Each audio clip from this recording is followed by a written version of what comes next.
Hello everyone, and peace of Christ to all of you. Please invite your friends. And as you see, we are coming live on air about 1 hour earlier than the time we scheduled for. Before we start, I see some Muslims have comments.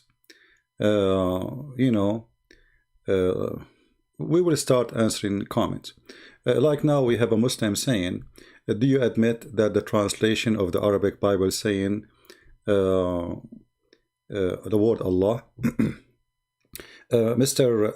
Momani, do you admit that the Muslim translation for the Quran say Jesus, yet there's no Jesus in the whole Quran? So this is how silly they are.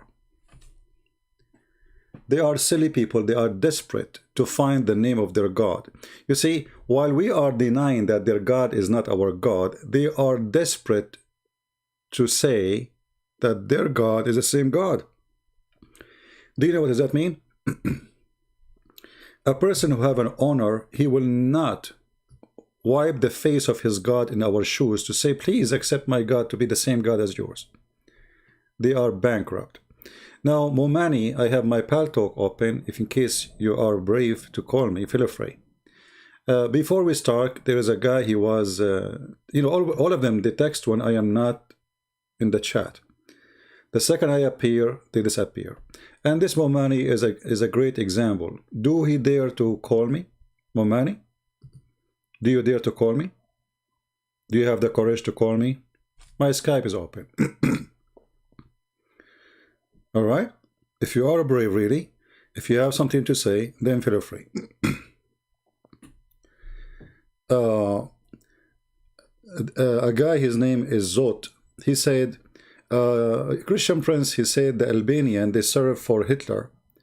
Not only the Albanian, Bosnian, Muslims in general, they serve for Hitler and they joined his forces and they were #1 in the front line to capture and kill the Jews. And you can go right now and search. And this is the Grand Mufti of Jerusalem. He met with Hitler and he was a high rank. He'd been given even a rank in the Nazi army. So those ignorant who say things, you're ignorant, speak. Then he said, Christian Prince, he said there's more than 3 billion Christians in the world. And then he say, according to reference says there is 2.3 or etc. billion in 2015. Well, you see, first of all, the numbers you see, as an example, if we go, this is the man with Hitler,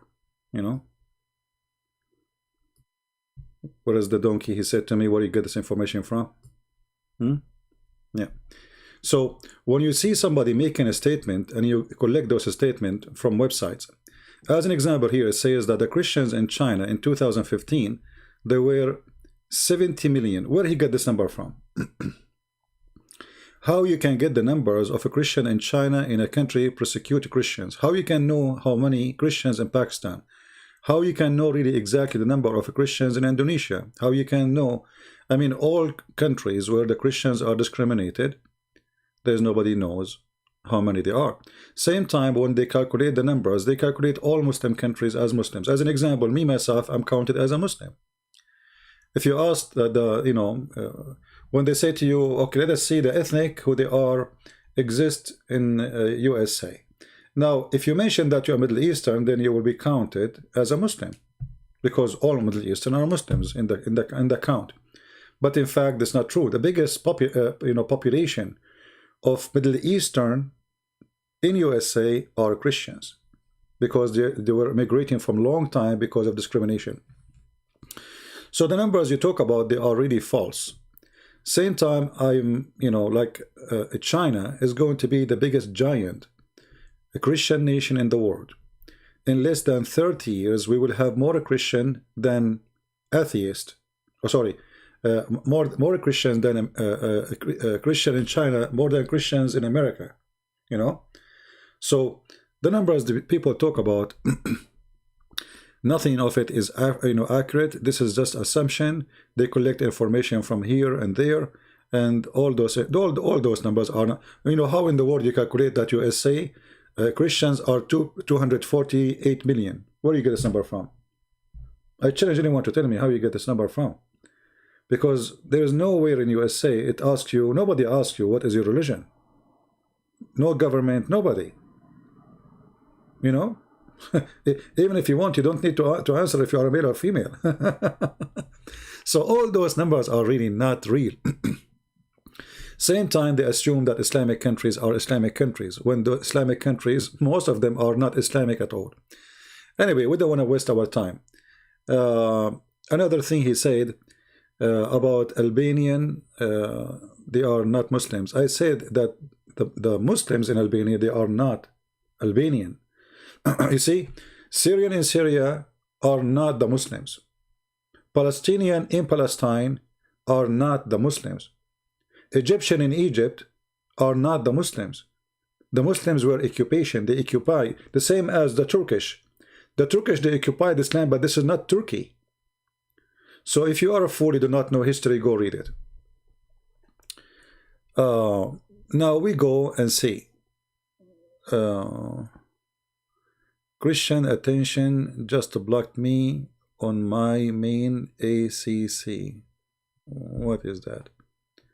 Momani, nobody blocked you. You are an idiot.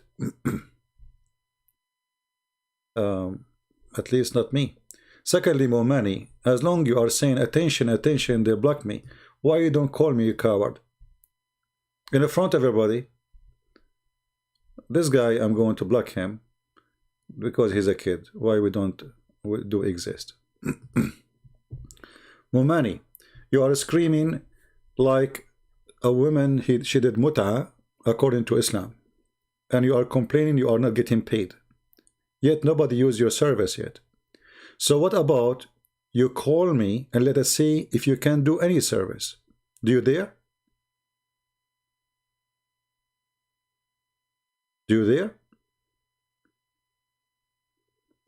My pal talk is open, and by the way, I went live on air early because my throat is hurting, so I'm not going to stay long. That's why I decided to go early, because I'm not going to stay long. You expose my corrupt Bible. That's wonderful. First of all, just to show you how Muslims are dummies. When I say dummies, I mean it. Isn't it your Quran says that this is the Bible of Allah? So when you say the corrupt Bible, you are talking about the corrupt Bible of Allah. That is additional proof that Islam cannot be from God, because if Allah is God, there is no way anyone, any man, no man in this earth, anywhere, can corrupt the word of God. So when the Muslims, they are desperate trying to prove to us that the book of Allah is corrupt, because remember, the Muslims, they have a fantasy, it's called Allah, and they claim Mr. Fantasy Allah is the one who sent Injil. The gospel was sent by Allah. The Torah was sent by Allah. But then you will find a Muslim dummy saying to you that the book of Allah is corrupted. So what he is saying to us, that the word of Allah is corrupted. And that again, additional proof that Muslims, not only they make fun of their God, but they knew that their God is limited. He is a susu. Anyone can give him a finger, anyone can corrupt him. When you say, I prove your book is corrupted, you are stupid, because I have no book. This is a book of God. I cannot find a Muslim, he have a high IQ. You are attacking your God, because you Muslims, you stole everything. Muhammad is a thief. He claimed that the Bible is from Allah. So then how you say, secondly, can you show me where your prophet, he says the Bible is corrupted? Never. Never. Not even once. Actually, the Quran says over and over and over that he, Muhammad, he agree, he believe in what with them between their hands.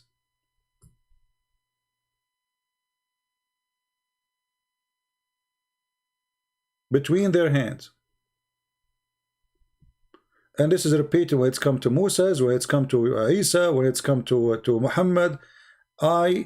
Allah, I confirm what is with them. So when a stupid Abdul, he come to you and he have no knowledge of his book, what we can say? Laugh? Laugh at them? At their foolishness? If the Bible is corrupt, And then Allah, he says, confirming what is with them. I mean, who is the stupid here?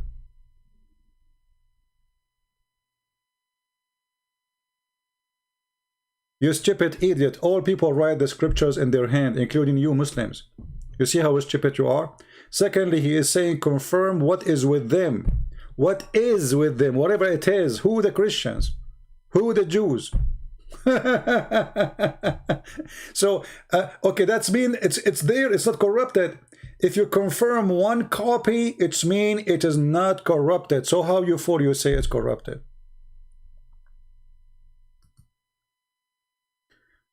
Okay, Michelle Ashraf.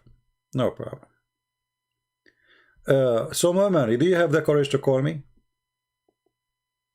Okay, let us go to that verse. Those who write the scriptures with their hand. But this is mean you Muslims, because you Muslim, you wrote the scriptures with your hands. Same time, you idiot. They write with their hand or they write it with their ass. What difference is going to make is your prophet says, I believe in it.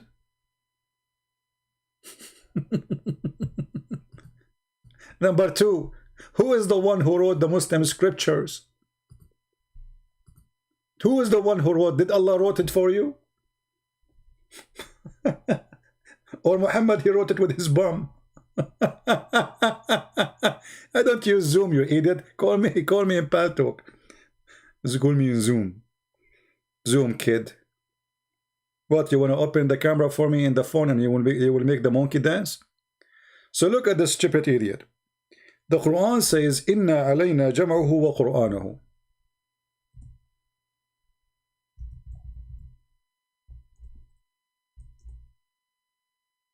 Jam'uhu wa Qur'anahu. Allah, he said, it is us who will collect it, it's us who will proclaim it. Did Allah do what he promised? Where is the Quran of Allah? This is your Quran. So you just say the one who write the scriptures in their hand, they are corrupting the book. This is your words. But you Muslims are the one who wrote it by your hands. According to the Quran, God, he gave Moses the tablet which is written by the hand of God. Now where is the Quran which according to Muhammad, he, Allah, will write it? Do you see the verse?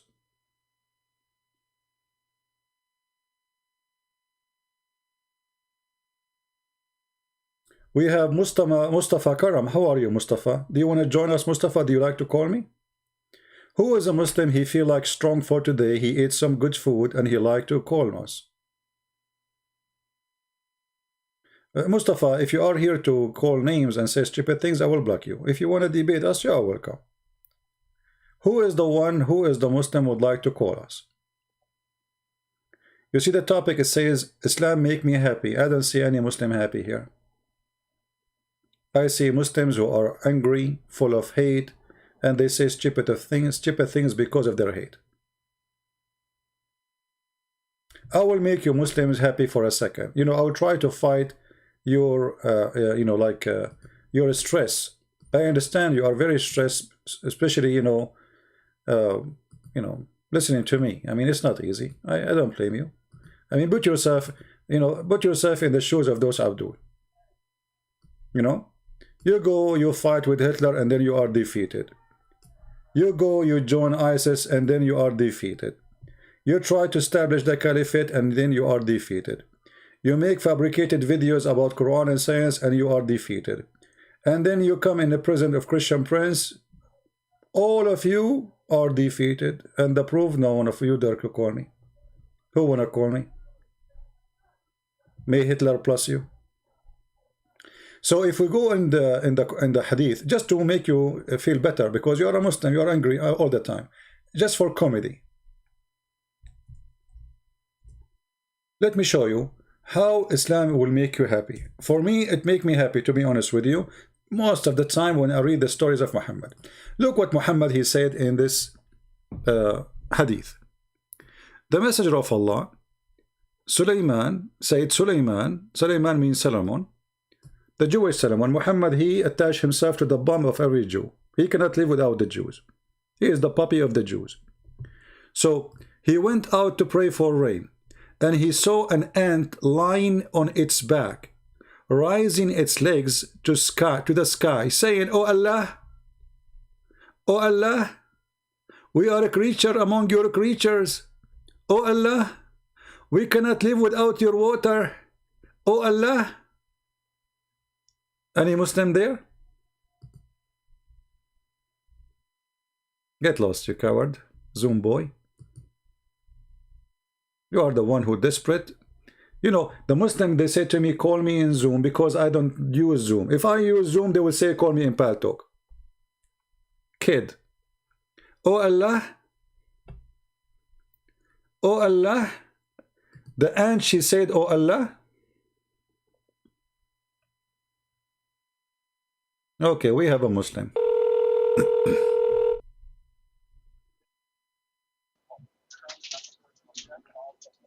Hello? So, Yes, my friend, go ahead. You are live on air. why you disrespect Quran? I'm not disrespecting the Quran. The Quran disrespect itself. I understand, but I respect you. I respect your faith, but No, you don't respect my face. You call me najis, you call me dirty, you call me donkey in the Quran, all names in the Quran. Isn't it the Quran says non-Muslims are dirty? Don't you call it? I've never read that. Don't I you? never read that. Oh, what do you mean you never read that? Aren't you a Muslim? Yes. Okay, can you mute But YouTube, I please? have not Because we hear ourselves twice. Can you mute YouTube? Yes, sir. Yes, sir. All right.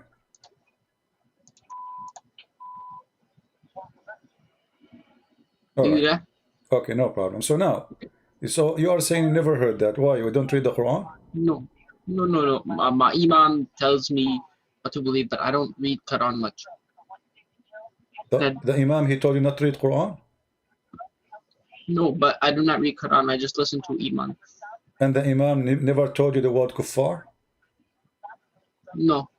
You never heard of the word kuffar before? No. Are you sure you are a Muslim? Yes. I never heard of a Muslim, he never heard the word kuffar. I have never heard that. How old are you, my friend? I'd like. I am 17. You are what, 13? 17. 17. Well, you know, I Yes, mean, sir. 17, you did not hear about this word. I mean, you are young, yes, but I mean, there is no way you did not hear it. Okay. So anyway, my friend, what do you wanna say to me? As long you are 17, I'm not going to be tough on you. What do you like to say to us? Right. So, I noticed your live stream. You debate Muslim all the time, and I was just wondering, like, you do on the Bible. You talk about the Bible a lot too, like converting them not just out of Islam but to Christianity. So my question to you is, why do you not accept Muhammad as a prophet if you accept Jesus Well, it's and very simple. I Moses? mean, your prophet was a child molester. What do you think about a man he have sex with a child? No, What do you mean now? no, he's not. He's not child molester. Not true. Didn't he have a wife? She was 6 years old. No, she was not 6. What is that? Scholars were saying that she was 19. The scholar, they say it was 19. Who is the scholar? You do the research, brother. Well, I did search. I did search. This is the wife. The wife herself, she said she was 6. If the wife herself, she said she was 6, who is the scholar? Scholar, they never been there, and there is no scholar say that. Huh? She hallucinating. Oh, okay. Well, let your dad call me, my friend. We don't want to have kids. Do we have any Muslim?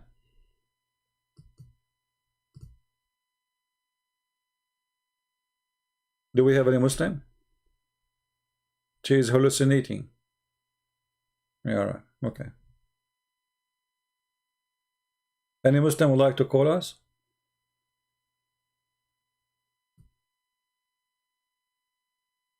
I mean, from all the Muslims, we got nothing but someone who is 17 years old kid to call us. Where is the brave man with the big mustache?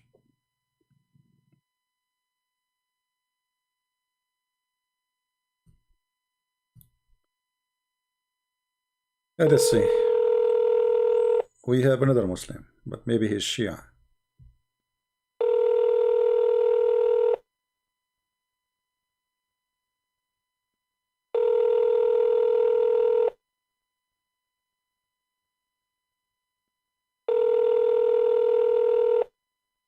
Okay, he's not answering. Can you translate chapter 19, verse number 1? Okay. Why you want chapter 19, verse number 1?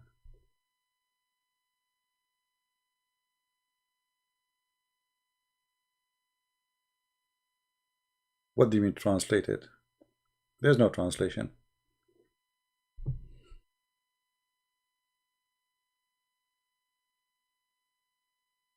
You speak Arabic? I mean, the guy is texting me. He doesn't know who I am. Do we have any Muslim would like to call us? This is ka ha ya and sad. It's one word, but it's letter in the same time. This is not a word you can translate, for simply it's not a word. They are letters which is presenting that Jesus is my God. If you have my book, you can read that. But if you ask the Muslim what that means, they will say Allah knows best. This is why this exists in the chapter of Maryam, the mother of Jesus. Ka or kaf, kaf, like the letters in Arabic, when we read them alone, we read them in a certain way, like a word, like kaf, but the letter is ka. Ha, it is ha, h. Ya, it is ya. Ain, it is a. So you see, like when we read the letter alone, we read it as a word.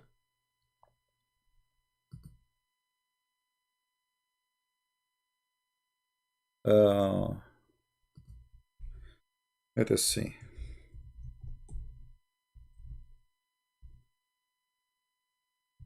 Maybe today we can get lucky.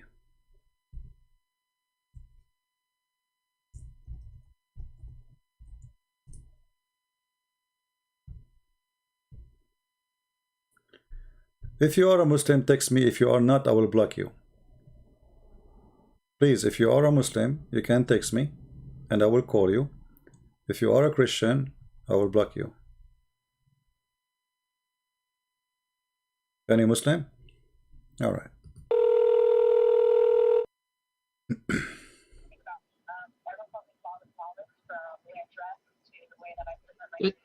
Hello. Alhamdulillah. Same kid.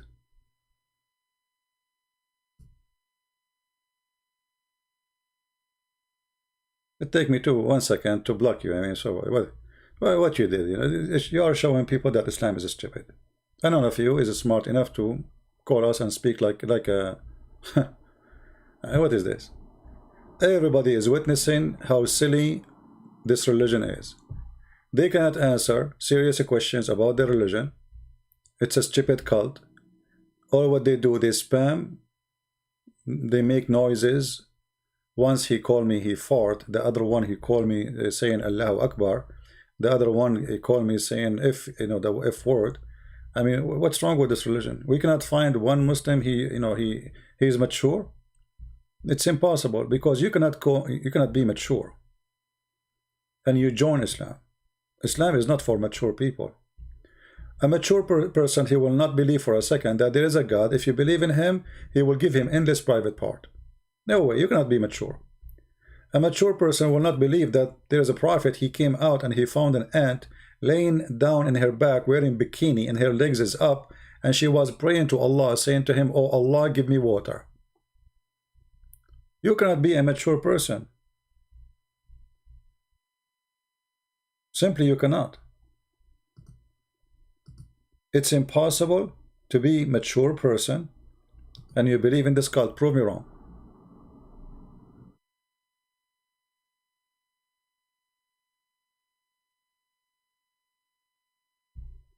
Do we have any Muslim? Once I was working in the beach. I live in near to the beach of Arizona, Las Vegas, next to the mall. The mall. There's a beach there. It's called the beach of like there's a fountain there too. It's a very nice beach there in Arizona, Las Vegas, next to Brazil. So anyway, I was walking in the beach. This is true story, by the way. I was walking by the beach, and then I found An ant. An ant, subhanallah. And this ant, her legs is up to the sky, subhanallah. And then I spoke to the ant, because as you know, I speak many languages, you know. So I said, hey ants, what's the problem? You know, she said, because of COVID, you know, they kicked me out from my apartment. And I said, what you are saying? She said, oh Allah. I heard her. Oh Allah, send me the check of Trump fast so I can rent an apartment. And brothers and sisters, before even she finished her word, the postman, he came to her mailbox and he dropped the check of Trump. Oh Allah.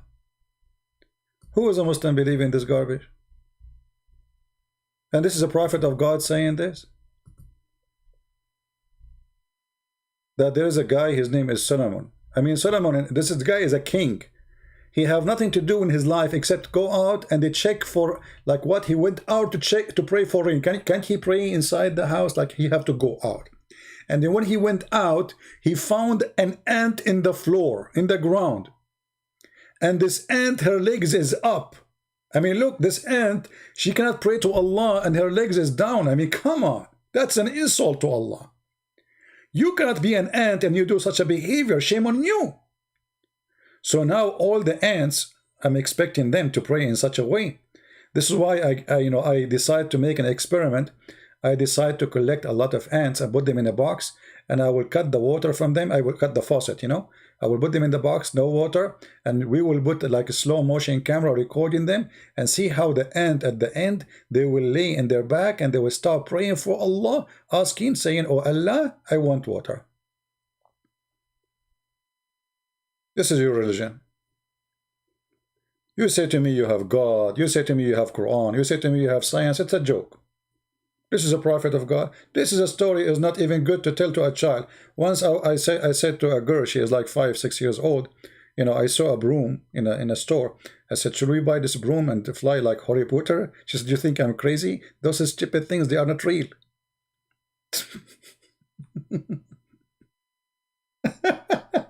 Honestly, she said to me, you think I'm crazy? Those are stupid things. Those are not real. Don't believe them. The prophet, he flying on top of a donkey. You know, and as usual, there is no witnesses. There is nobody there. Any Muhammadan? Yeah, those Muslim kids, they keep texting me, the same kids. The same kids. We cannot find a Muslim, just to show you. Just for a laugh, you know, I will call them for a laugh. No, no, no, no, no, no, no, no, no. See, I know, stupid, you do not know, I can see his details. Stupid idiot. Do we have any real Muslim?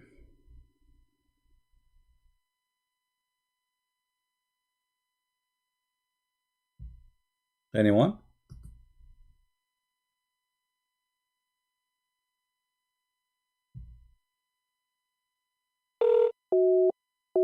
Ah, this guy is busy. He received, I think he received inspiration from Allah. So anyway, you know, those things happen to us. We Middle Eastern, we witness a lot of things, to be honest with you, you know. You know, this is a true story, by the way. Once I was walking in the beach and there was 7 ants. You know, 7, they have to be 7. We cannot make it 6, you know, because all prophets of God, they stuck with number 7. So, I know, anyway, I saw 7 ants and there is one of them, she was topless. And the second I saw her that she is topless, I know that this is the male, because only male is topless. Come on, think about it. You know, just think about it for a second. I mean, 7 ants in the beach, only one of them is topless. Obviously, the rest are females, and he is the only one male because he's topless. I mean, no, because ants are Muslims. There's no way a female Muslim ant, she was going to go topless. Impossible, brother. We are very conservative. So anyway, I decide to speak to the male ant because the one is not, you know, the topless one. Obviously, it is. There is no way you can see the testicles, you know, because they are very small. You know, so, and you know what I'm saying. So anyway, So I spoke to the, the ant which is topless. I said to him, who is this with you? Like, are they legally your wives? He said to me, who are you? I said, I am the Sharia police. I want to know that you have legal sexual relationship with those ants. He said to me, I am prophet for the ants, and it's lawful for me to have unlimited. Those 6 is just to walk around with me. I have like thousands of them. So I said to him, oh, so you are a Muslim prophet for the ants. And that makes sense, because Muslim prophet, he have unlimited number of women to sleep with. Okay, you convinced me, but do you have any proof that you are a prophet? He said, exactly, I can prove it to you. He said, if you don't believe me, go and ask Zakir Naik. I said, you know about Zakir Naik? I mean, imagine, guys, ant in the beach, yet she watched Zakir Naik. And she said to me, go and read chapter 27, verse number 82. Really? Chapter 27, verse number 82. The ant said, yes, this is a verse speak about me. Who is a Muslim have the courage to call me and read the interpretation about that verse, so we can die laughing? Huh?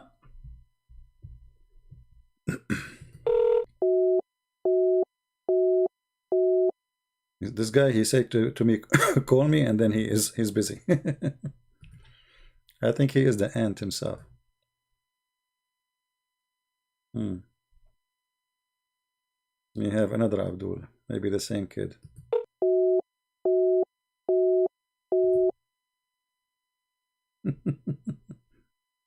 Muslim, they say to me, call me, and their line is busy. Man, what I did to the Muslims.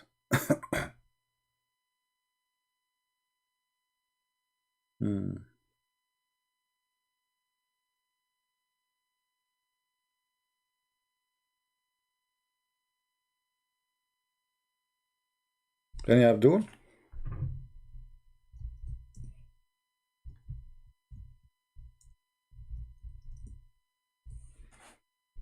Any Muhammadan? So when I was watching the chat, there was tons of people speaking about me, against me. Liar, he is, etc.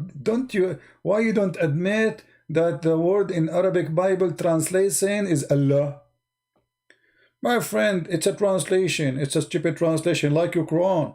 The word for Jesus there is not exist in the Quran. In the true Quran, there's no Jesus. So the question is the word Allah exist in the true Bible, not a translation? A translator, he can call him Buddha if you want. But this is something we don't accept. But how you yourself accept to call Jesus Jesus when Allah he call him Isa? What you will say to me? Oh, I don't accept the translation. The second you accept Jesus, we refuse Allah. If a translator he put it there, and we know why, because they are under Islamic occupation for 1400 years of ISIS, etc. We know. But you have no reason. Nobody occupy you. Why you are using the word Jesus in the Quran translation?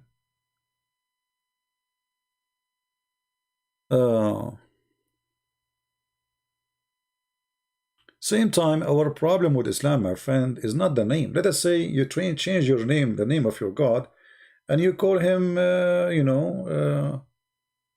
Adil Imam. Peace upon him.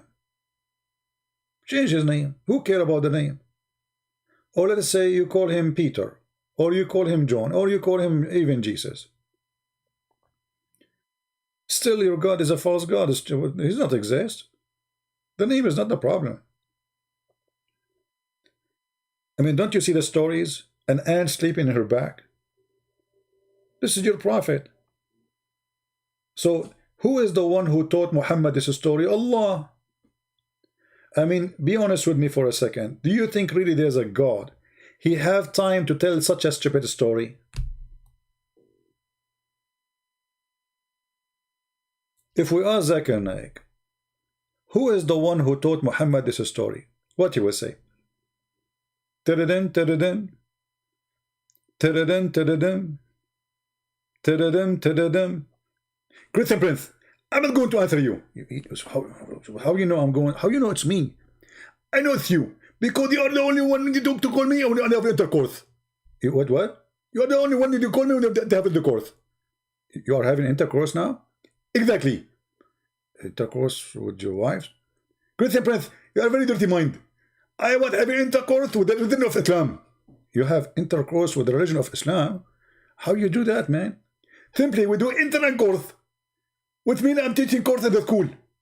Ah, intercourse. Ah, okay. I thought it's something else, man, because your prophet, he used to imagine himself having intercourse. In fact, he did not, so I thought you are doing the same. Christian Prince, first of all, you are not polite.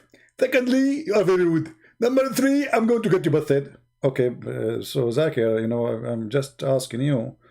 I mean, there's just a simple question. Maybe you can answer us, you know. What do you think about this story? Who is the one who told this story to your prophet about the ant sleeping in her back and praying to Allah? I mean, what happened exactly? Christian Prince, Allah informed the prophet. He told him all the stories. Zakir, I have a question. I want to know why you squeeze yourself when you want to say something. Like, is your mouth is something? I mean, this is squeezing. It sounds like it's there is struggle. You know, you are trying to push it out. Exactly, and this is why I'm going to get you busted. First of all, Allah, he told the story to Prophet Muhammad, and he told only executively. What? Executively. What? He told him only the story executively. So you are saying that Allah, he told the story only to Prophet Muhammad. Exactly. This is why you see Prophet Isa did not know the story. Every prophet did not know the story. Nobody knows the story except Prophet Muhammad, because Allah told him the story exclusively. But I mean, why Allah he saved this story to Prophet Muhammad?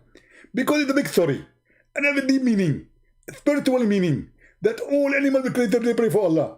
And Allah, he told Muhammad this story because it's very deep. That's a very deep, man. I mean, we have to admit, you are right. So Allah, he told Muhammad this story. How come we don't have it in the Quran? Christian Prince, not everything Allah, he said in the Quran. Huh? Not everything Allah, he said in the Quran. Are you serious? Exactly. So Allah, he said this, and it's not in the Quran. So how you say the Quran is preserved? Isn't it the Quran is the word of Allah? Exactly. But you just said that the one who said this is Allah. So how come it's not?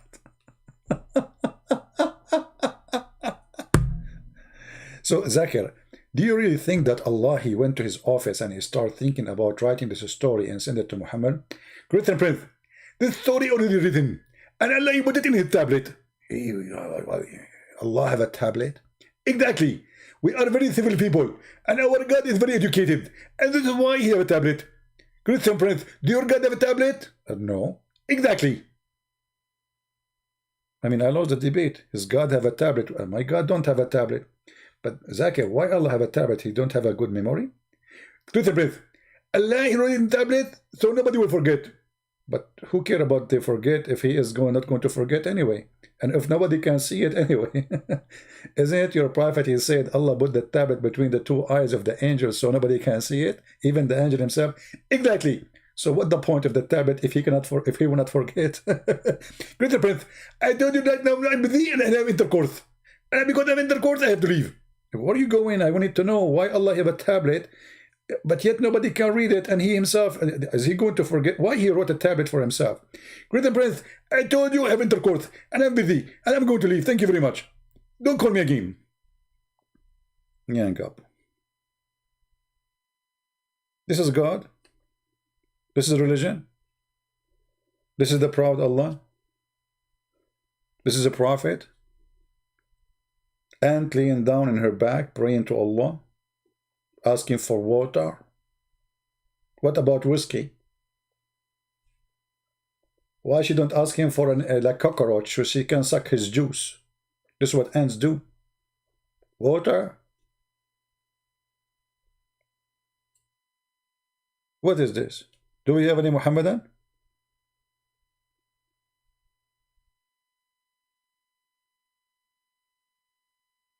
Any Muhammadan? When I finish talking and we hang up and we go, and then you will see how many brave hero You know, they are a Christian Prince. I challenge you, Christian Prince. Let us see this guy. He said, call me, but he's always busy. Oh, call rejected. Let me block him then. Call rejected.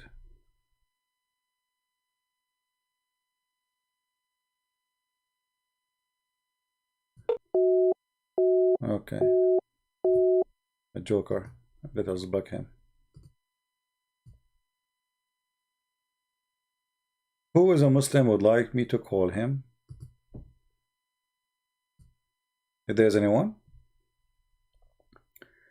just text me please in Pal Talk, and I will be happy to call you back. We can have a nice conversation. I mean, don't worry. Be happy.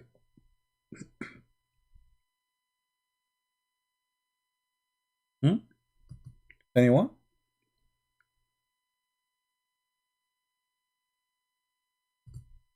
Anyway, I did not finish to you the story about when I was on the beach and I saw 7 ants, and one of them, she was topless, and then I noticed that there's one ant, she have a broken leg.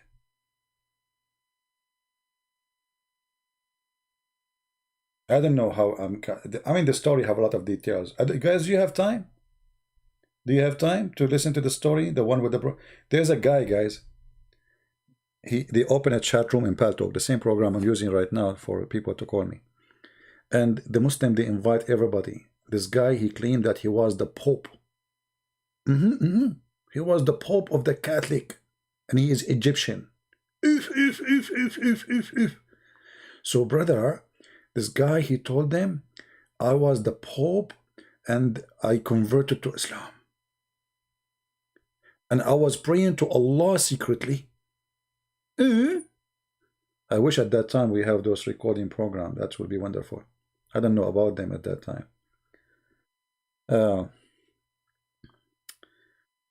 And the Muslims saying Allahu Akbar, Allahu Akbar. The room is boiling, man. Chat room is full of people. And then they said, and then once they opened the door on me, and I was praying to Allah. And that's it. They discovered that I became a Muslim. So they jailed me, and they put me in a private room. And every day they take me out and they order 7 lions to turn their back to me, and they beat me with their tail. And the Muslim in the chat, brother, may Allah bless you, brother, for the pain you suffer for Allah, brother. May Allah, may Allah give you good deeds for this, for your patient, brother. Those filthy Christians, they did that to you, brother. May Allah kill them, brother. And and the admin keeps saying, guys, don't forget at the link there, the donation, please, brother. The donation, brother. And then, brother, they jail me and they put me in the private room and they lock it in many locks, like 7 locks. And then, brother, I open the toilet seat and I went in the sewage and I came out in Egypt. If from Rome to Egypt, all of it, the trip in the sewage, you must be a rat. And none of those Muslims, they say to him, come on, man, this is too much. I mean, come on, your lie is so big. A pope, an Egyptian pope for the Catholic of Rome, which never happened. A pope, and he speak Arabic, and he don't speak any other languages, and they beat him. And not only that, he said there was 7 lions, and that's why I remember actually the ant, and an ant, her legs is broken.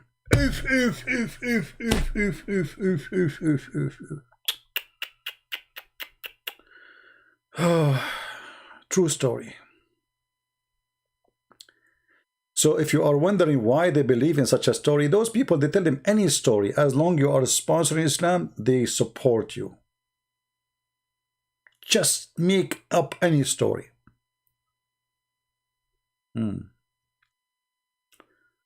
Yeah. I mean, it's very easy. I mean, you break the toilet seat, you go inside in the sewage, you come from the other side in Egypt. I mean, yes, there's a sea between them. Yes, there's thousands of miles, but who care, man? And there's no sewage connected. Who care? Allah will connect it. Allah will ease the trip. It's very easy. It happens all the time. All the time. You know, when I remember this old time. Do you remember the guy who used to be Muslim? What his name?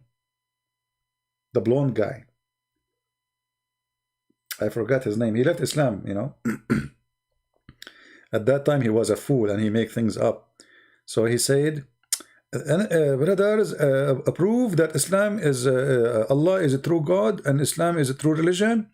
That each time, as an example, I go to the store, I go to the cashier to pay, and then I look in my wallet, I forgot my wallet. And then Allah, He put the exact amount of money in my pocket. Yeah, Ishmael. Yeah, Ishmael. I mean, you know, I don't know. Like this guy now, he's smart. You know, he left Islam, he exposed Islam too. But at that time, when I heard this guy, I could not believe how stupid a human being can go. Honestly. As an example, if I need to pay $7.11, I will find in my pocket $7.11 each time. It happened all the time.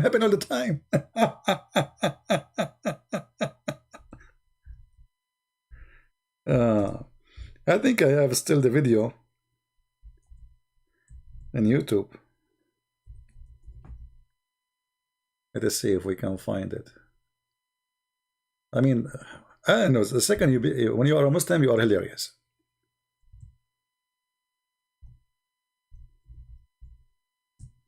Let me see if I can find it. I will type the word Ismail and $7.11.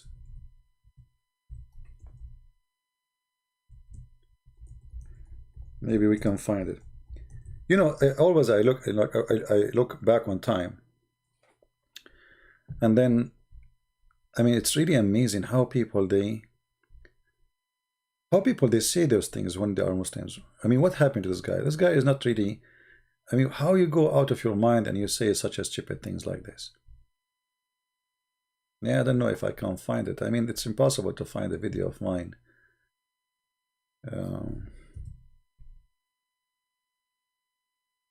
Maybe we need to find it, call it Islamic Miracle. I remember the name was like and contained $7.11. $7. Yeah, it happened all the time. All the time it happened. Each time he would go, I found it. Man, history. Someone who's really close to me, for example, while living in Africa, her cousin was dying. She prayed earnestly for her cousin to get better, but her condition wasn't getting better. So her family went into the city to visit the sick one in the hospital.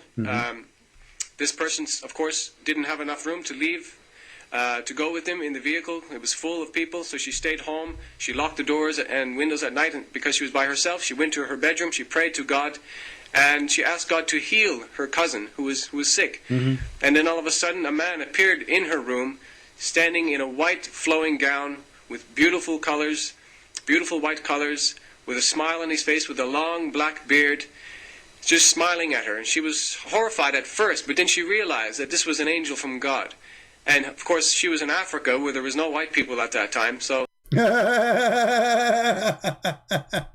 at that time, his cousin, at that time, you know, when you hear at that time, you think she's talking about like 10, 20 centuries ago. His cousin, at that time, brother, there was no, for sure he's an angel, there's no white people at that time in Africa.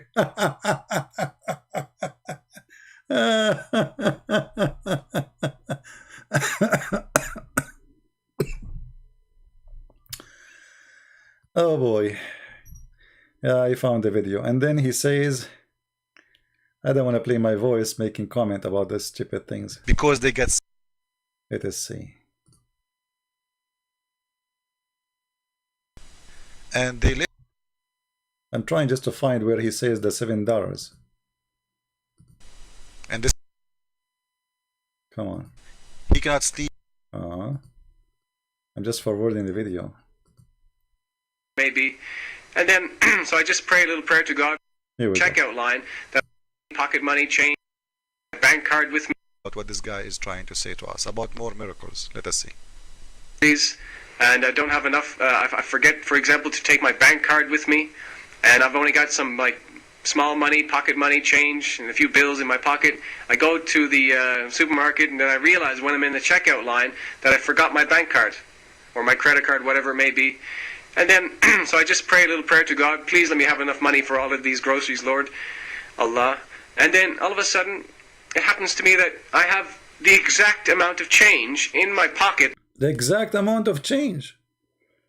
You go to the Walmart and you don't have, you forgot your wallet, you forgot your credit card, and then you don't have money. So you pray to Allah. And then Allah, He will put in your pocket the exact amount of the money. I mean, who need to go to work? Who need to go to work? I mean, Muslims should not be dying from hunger in Somalia. Just say Allah, and the exact amount of money you need, Allah will send to you. Card, or my credit card, whatever it may be. And then, so I just pray a little prayer to God, please let me have enough money for all of these groceries, Lord, Allah. And then all of a sudden, it happens to me that I have the exact amount of change in my pocket as I need to have to buy the groceries. It happens to me all the time. Say, for example, it's $7.11. That's exactly the money I have in my pocket when I pray. As an example, $7.11. This is why I was able to find it, actually, because I remember I made the video with such a title. And this is the video, if you like to save it. This is an old video, you know. Very old video. Now this guy, he left Islam, actually. You know, look what happened. This guy, he went, I think, to Saudi Arabia, and he learned Arabic very well. And he came and he started getting Islam busted. They did fool him almost for 10 years, I think. You know?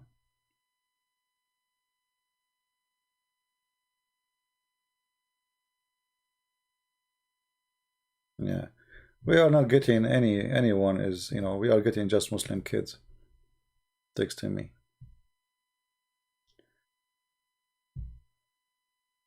Truth about Islam. Check your Paltalk. What I check my Paltalk? I have nothing in Paltalk. Truth about Islam. I don't know what they mean.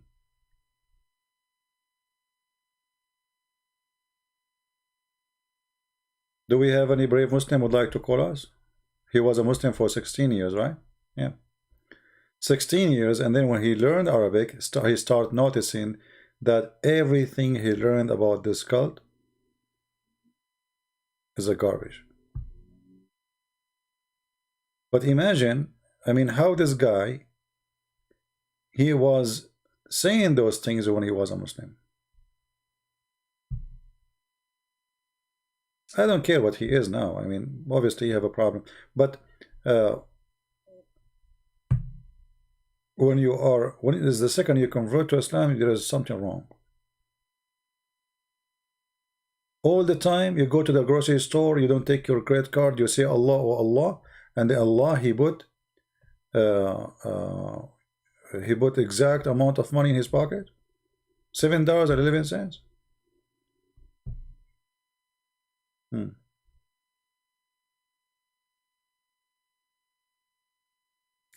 Did you read how Krishna came? No, Mustafa, I did not. Do you want to call me and tell me? Mustafa Karam? You know, the Muslims, the Muslims, they wrote books. They say that Jesus' story is the same as a Krishna. You stupid idiot. Krishna have seven brothers. You're an idiot. And his mother, she is not a virgin. Muslims are idiots. They don't know their religion. They fabricate stories and they are copy-paste. If you go right now and search, just search for 2 seconds, in Prophet Google, peace upon him, you will see how stupid your story is. Same time, you idiot. If you are saying that Mary, she was virgin, the same as a story of Krishna, which is not. That's mean Muhammad himself is a fraud. Because isn't your Quran saying that this is true? Stupid people, you know, they have no brain. Their hate is controlling them. They don't even think for a second. They are insulting even their prophet when they make their claims. Do we have any Abdul? Anyone?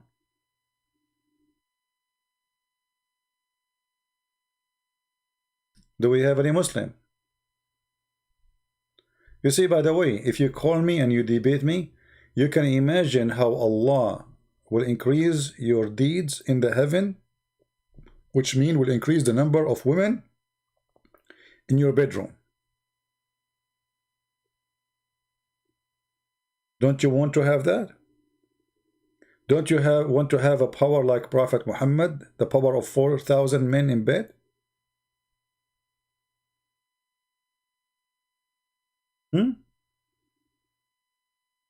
By the way, Muslims, why Allah did not teach Muhammad the language of the ants?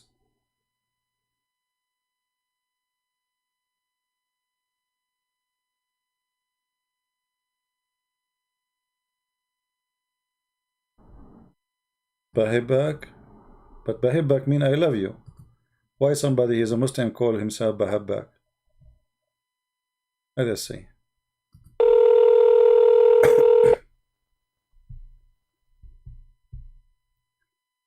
Hello? أهلا وسهلا. How are you, my friend? You speak English? Unfortunately, no. Sorry. Can you speak Arabic? Well, we need a translator. Can you invite somebody? Can you invite somebody to translate what you want to say? Because sadly, our audience, we have 1,000 people listening almost, and maybe 1 or 2 only speak Arabic. So, you know, I will be happy to speak to you in Arabic, but we need somebody to translate. And if I translate, people will say he has not been honest in the translation. But I think you can do fine. Try. Go ahead. Try in English. Let us see. Maybe this time all my friends are sleeping now. All right. Well, but I mean, I think maybe your English is fine. You know, try. Let us see how good your English. You sound. No, like, I'm very bad. you sound like very bad. You sound like a nice guy. So I don't want to lose the conversation with you. You know. I hope that. Thank you. But when I speak by English language in religion, I need special words. Well, you know, And if you cannot find the word, I will help you. You know, we will help you.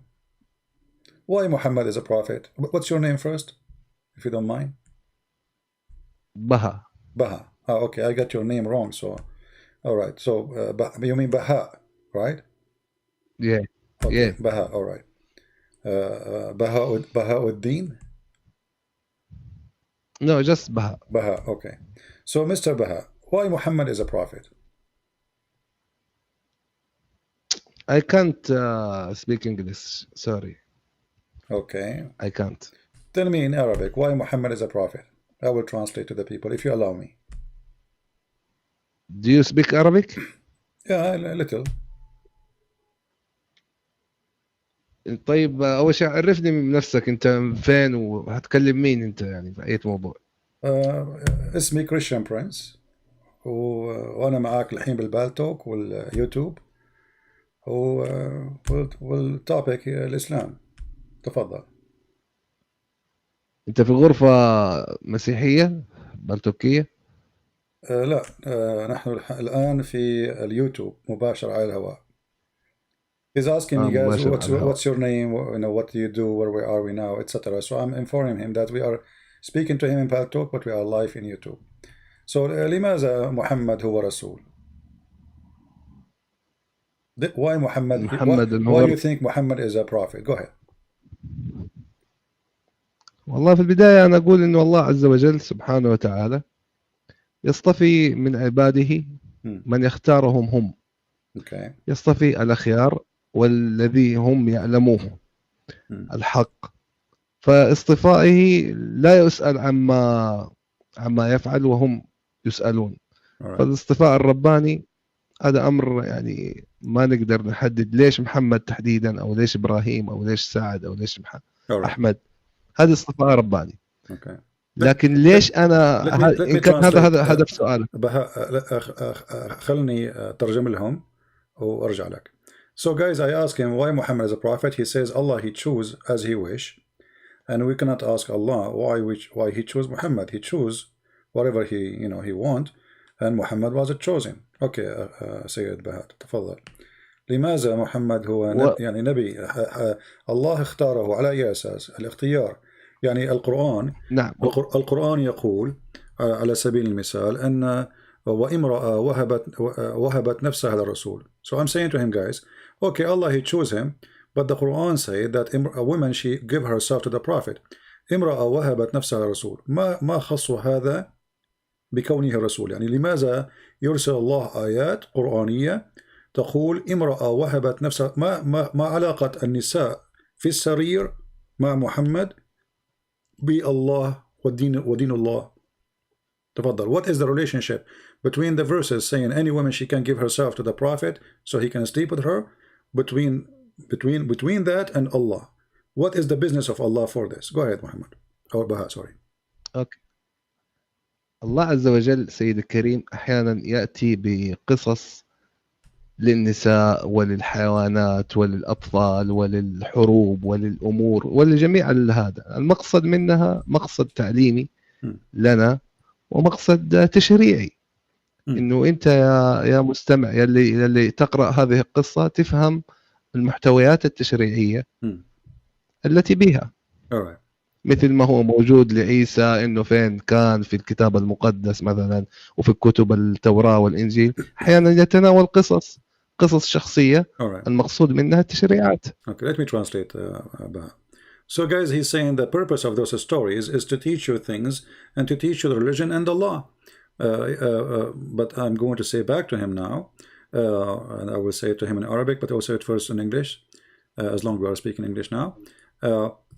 The question was, what the connection, what is the reason? Because this is just a privilege for Muhammad to sleep with women in limited number. يا بها الآية تقول وامرأة وهبت نفسها للرسول. ما الهدف التعليمي بأن تأتي امرأة أو نساء ويذهبون إلى رسول محمد؟ ما هو الهدف التعليمي التشريعي؟ وهي خاصة بمحمد فقط.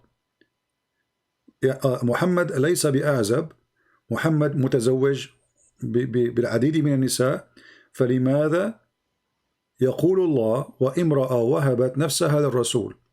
ما علاقة الله بالجنس بين محمد والنساء؟ So what the connection between Allah and the sexual relationship of Muhammad? Muhammad, he's a man, Allah is a God. Why the God? He say any woman she can sleep with the Prophet. What is the purpose? Go ahead, Baha. تفضل. المسألة سيد الكريم، المسألة جاءت سياقة تاريخية إنه فعل حصل. So it's not from Allah? Because he's saying this is just a historic thing. Something happened, but my friend, what historic thing? كيف يكون تاريخي وهو أمر من الله؟ الله قد شرع علي محمد وليس محمد من شرع على الله. يعني هو لم يحصل ثم قال الله افعل كذا، الله قال افعل ومحمد ثم بعد ذلك محمد فعل. فكيف يكون تشريعيا من أجل بهدف الجنس؟ محمد متزوج لديه زوجات عديدات. So how this is Allah from God and the purpose of it is only Muhammad is sleeping with as many as he wish. Go ahead. والله أنا أحس إنه كده حوار ما حيستقيم، لأنه يعني أنا بتكلم جملة وأنت بتروح تترجمها بطريقة وما عارف حتى وجه الإشكال في الآية. الله بيذكر شكل تاريخي، بيذكر لك قصة إنه امرأة وهبت نفسها. فين الإشكالية في السرد؟ وهل يترتب على هذا الأمر إنه الله ما له شغل؟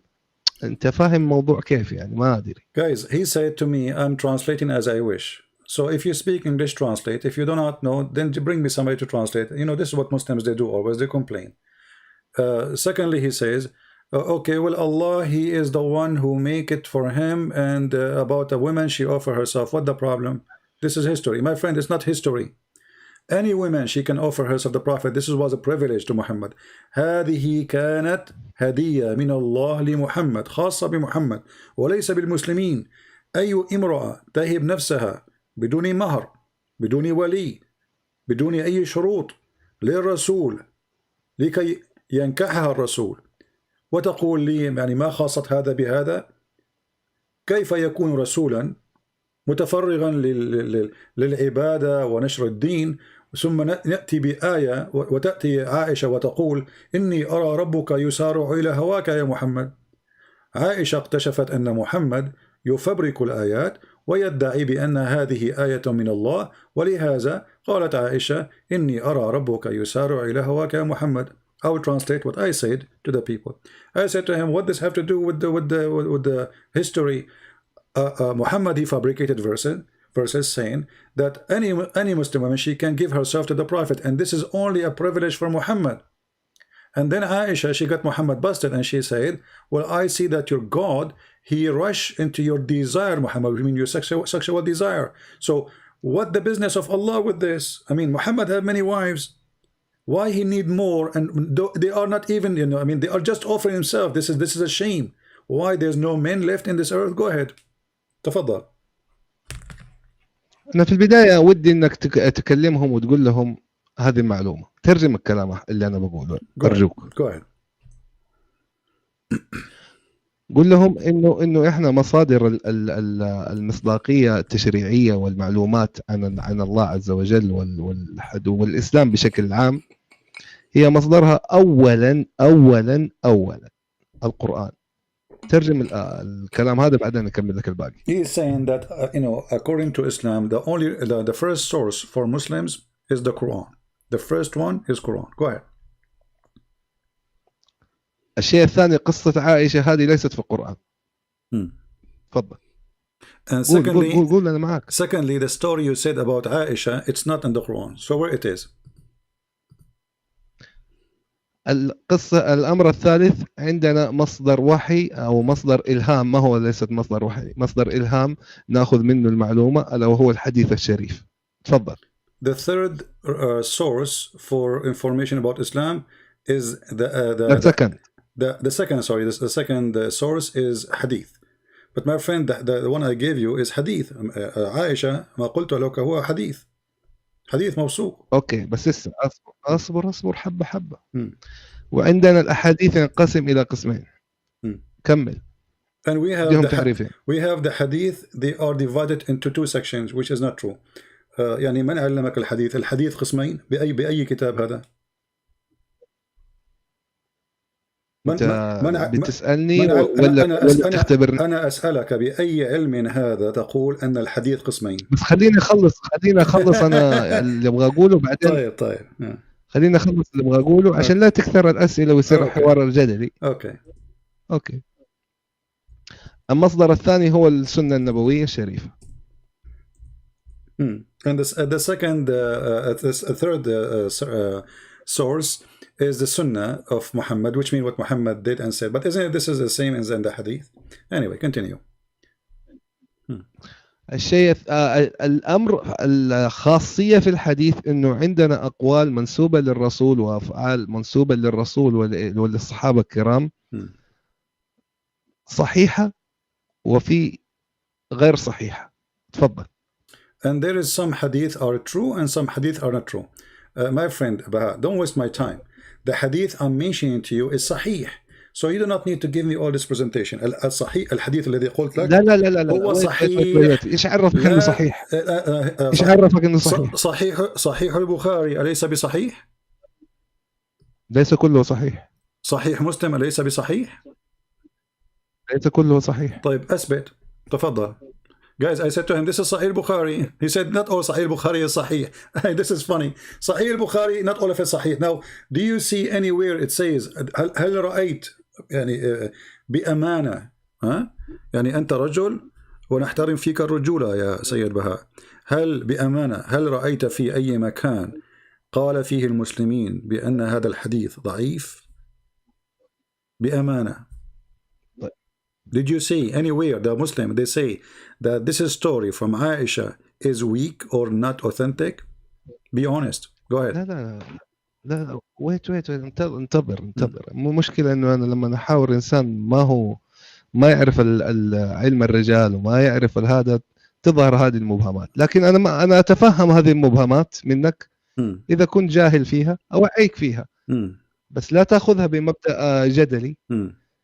أوضح لك أول شيء يا سيد بهاء يا سيد بهاء أنا معي شهادة في الشريعة الإسلامية في القانون الإسلامي، أنت ماذا معك؟ ما هو يعني علم الرجال؟ أنت ماذا تعلم؟ تفضل. I said to him, I have a degree in the Islamic law.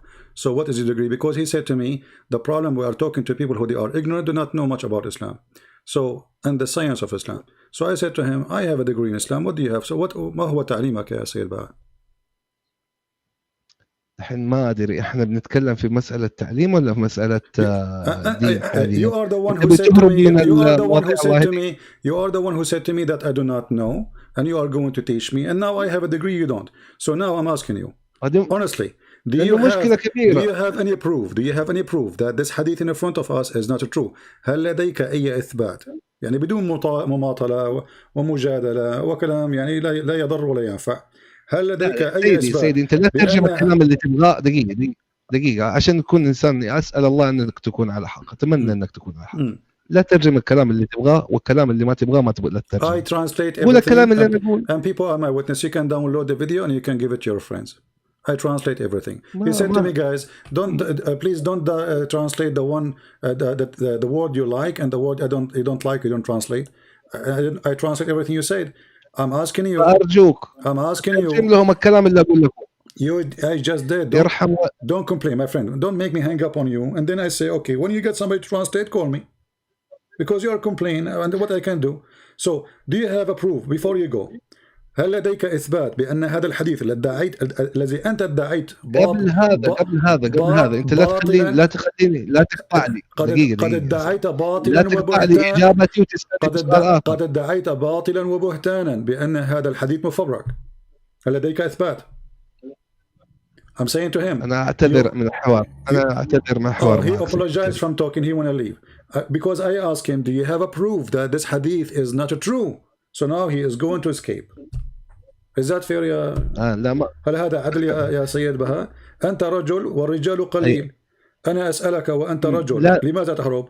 أنا أسألك. هارب. أنا أسألك هل أنت ادعيت بأن هذا الحديث غير صحيح؟ هل لديك إثبات؟ أنا هارب يا سيدي الكريم. أنا هل لديك إثبات؟ لماذا الهروب؟ طيب أثبت لنا وأهرب. أثبت ثم أهرب. أنا أثبت لما تديني الوقت وتديني، ما تجيني تسألني سؤال وفي نص السؤال تسألني بسؤال ثاني. كل الوقت أنت ما قاطعني وقلت أن هذا الحديث ليس صحيح. والله العظيم أسألك بالله تترجم الجملة هذه قبل النهاية. Guys, I'm saying to him before you go, just give me a proof. You said you are the one who interrupted me and you say this hadith is fabricated, is not true. And I showed لا. يا سيدي بتكلم معاك أنا دحين رايح عندهم. So is this hadith? أسألك بالله تترجم الحديث الثاني. Okay, let's make it clear. هل هذا الحديث صحيح أو مفبرك؟ أسألك بالله إنك تترجم الكلام اللي أنا أقوله الآن. لماذا لا تريد؟ Guys, I'm keep asking him, is this hadith is true or not? He refused to answer. He don't want to answer no more. Before he said it's fabricated. Now he don't want to answer no more. Why? Because it's embarrassing. لماذا لا تجيب؟ يعني ما المشكلة؟ لماذا ما تعطيني وقت الإجابة؟ أنا تفضل. هل يعني ليس هناك يعني إما أن تقول أنه مفبرك وتثبت، أو تقول أنه صحيح. انتهى الموضوع. هل هو صحيح أو مفبرك؟ إذا قلت مفبرك أعطيك كل الوقت.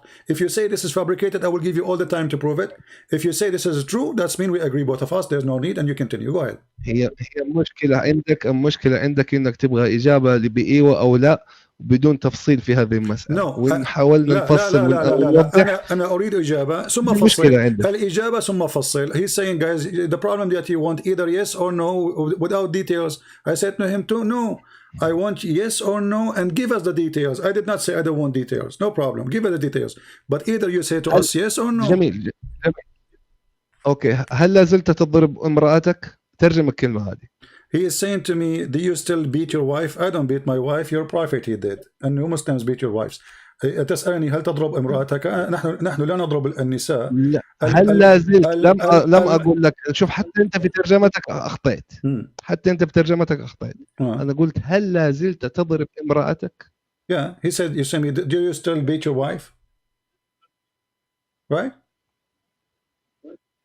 Okay. So why are you asking me this? What does this have to do with our topic?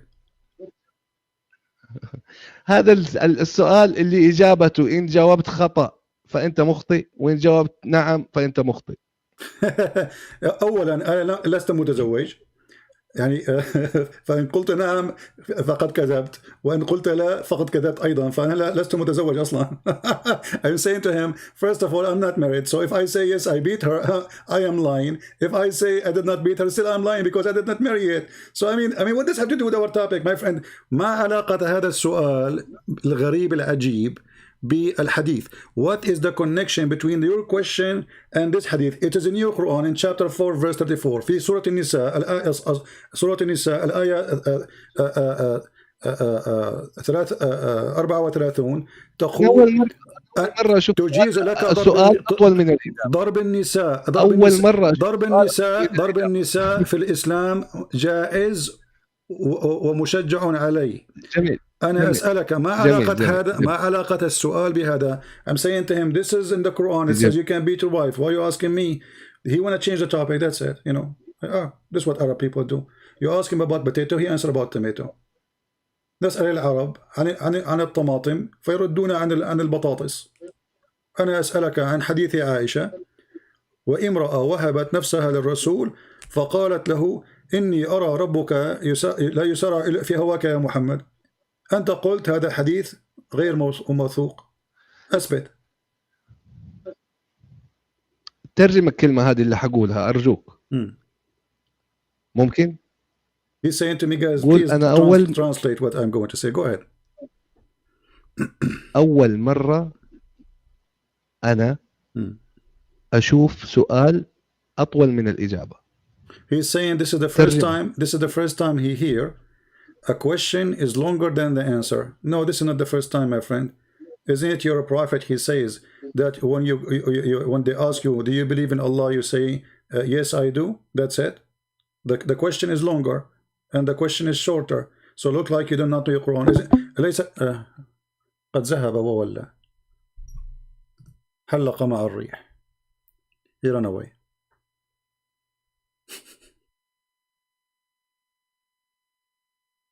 باي باي. قد حلق عباس بن فرناس وذهب واختفى بين الناس وكان بعضهم في ثياب وكان البعض بدون لباس.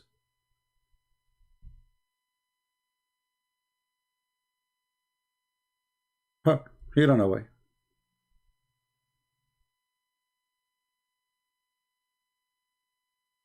You see, I mean, they cannot, deal with it. I mean, Muhammad is a prophet of Allah. Okay, why he is a prophet of Allah? Allah chose him. We cannot ask Allah why. Okay, but what the connection between this and this?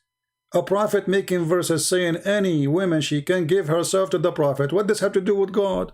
Isn't it obvious? Isn't it obvious that Muhammad is fabricating verses so he can sleep with as many women as he wish? This is not God. Muhammad already have many wives. What if people hear me here? Let us say I have people listening to me wherever, around the world, and then I say, hey, any woman she want to give herself to me, I'm Prophet Muhammad. I mean, what does have to do with God? If you're a prophet, why you want women to sleep with you? What is the connection? So he cannot answer, and we showed him the reference. First he said it is fake. This is not, our first sources is the Quran. Okay, but this is in the Quran. The Quran says any woman she give herself to the prophet so he can if her. And this is a privilege to the prophet. What does have to do with God? Any Muslim can tell me what is the connection between this and God? Why God, who is in heaven supposedly, he go to his office and he start counting how many women Muhammad he can sleep with. And then in the top of that, he encouraged women to offer themselves to the prophet for sex. And this is only a privilege to the prophet. Privilege. Isn't it obvious? All cult leaders, go search. All cult leaders around the world, they share one thing, or two things, let us say. Money and sex. They want to sleep with women who they believe in them. And they want to have the money of the people who believe in them. And Muhammad have both. He wants your money and he wants your wife. Even if you go and read the interpretation, it says that if the prophet, his eyes fall into a woman, her husband, he must divorce her, so the husband, so Muhammad can have her immediately. What does this have to do with God?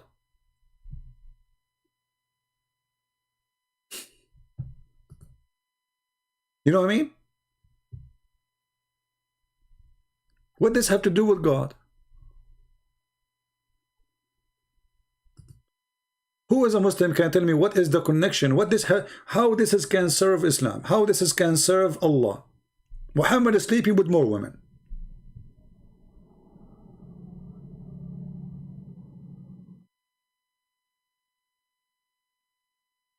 Any Muhammadan? As you see, they speak Arabic, they don't speak Arabic, it doesn't matter. All of them, they run away.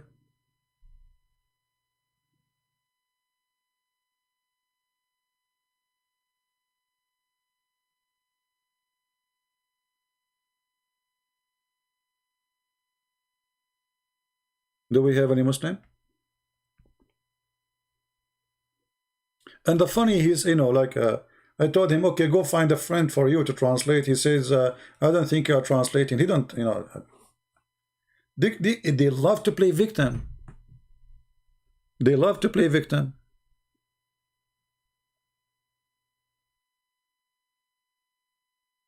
I'm telling you, they love it.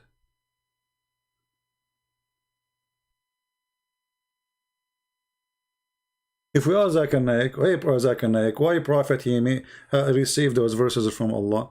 Christian Prince, first of all, Prophet of Allah, beat upon him, he was very horny. And he had the desire. You hear what? He had the desire. You mean a special desire? Exactly. And because of that, Allah he gave him special privilege. He gave him what? Special privilege. Special privilege, you mean? Exactly. Okay, so Allah he gave him special privilege because he is so horny. Why Allah he made him so much horny? Forget the breath. First of all, you never been a prophet. If you become a prophet, you will become so horny. If I became a prophet, I will become so horny. How is that? First of all, those things you cannot expire and you cannot speak about it unless you become a prophet. And someone like you will never become a prophet. Logic. I mean, if you are a prophet, you have to be horny. It's come on.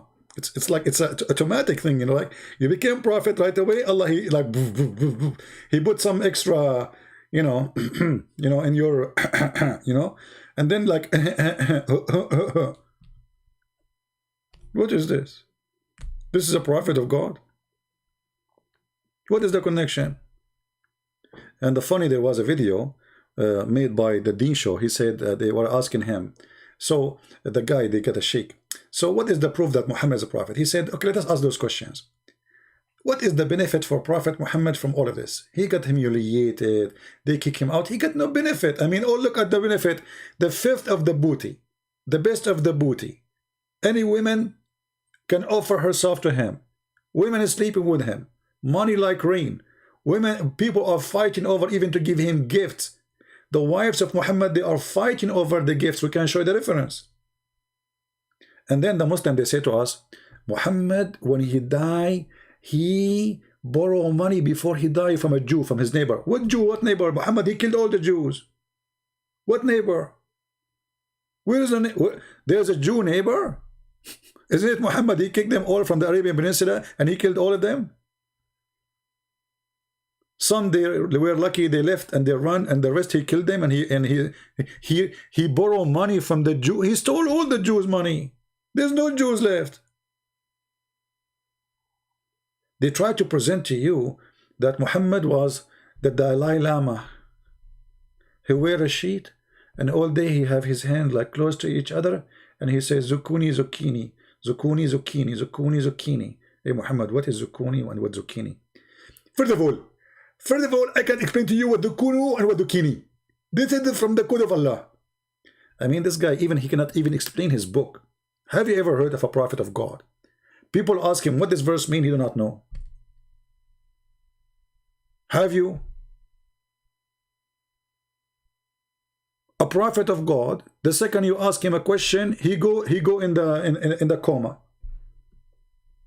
Bye-bye, I have to go. Like Muhammad, You know, and the Jews, they used to make fun of him, by the way. Like, you know, they ask him about Dhul Qarnayn, the man with the two horn. Have you ever heard of a guy, his name is the guy with the two horn? Why, he's a cow? I mean, give him a name at least. What's his name? Muhammad did not know what his name. So the Jews, they ask him about a prophet, his name, the man with the two horn. And the Jews, they are making fun of him. Muhammad, he was not sure what to say. So he said, okay, I will answer you. And then the inspiration of Allah came. Muhammad, he went, he started asking people, and then he got some information, and then he come to them with those verses in chapter 18. And he said to the Jews, okay, and they ask you about Dhul Qarnayn, the guy with the two horn. Say, I shall recite to you something of his story. Okay. Verily, we established for him in earth, and we gave him the means of everything. This is his story now. And then, so he followed the way. What? Where is we? Where he live? Who is he? This is the story, how to start. He followed away. It's like, you know, guys, somebody asked me about Trump 3,000 years from now.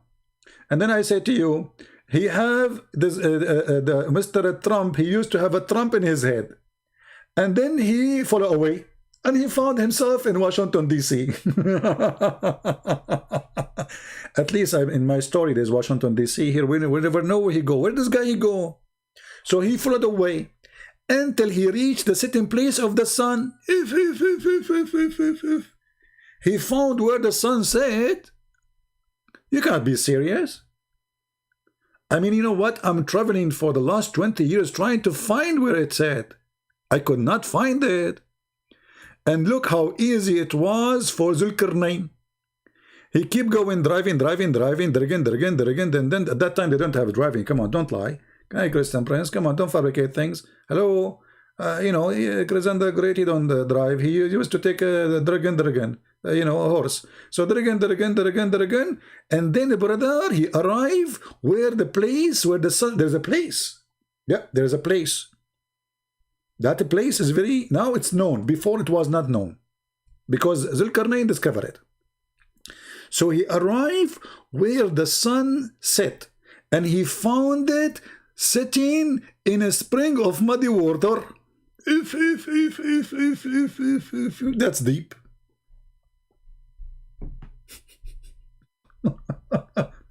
And then the Muslim, they try to solve this problem. They say, brothers and sisters, here it's not Allah saying the sun set in a spring of muddy water. No, brother.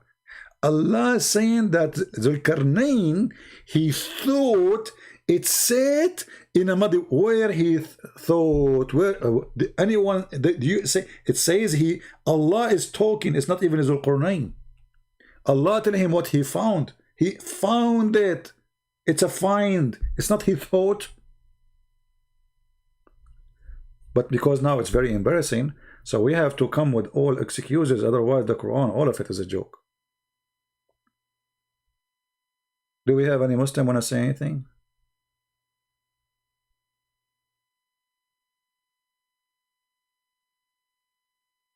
Somebody saying, Mustafa Karam, he's saying, CP, can you prove your religion to be true? My friend Mustafa, you Muslims, you prove to me that my belief is true. Do you know why?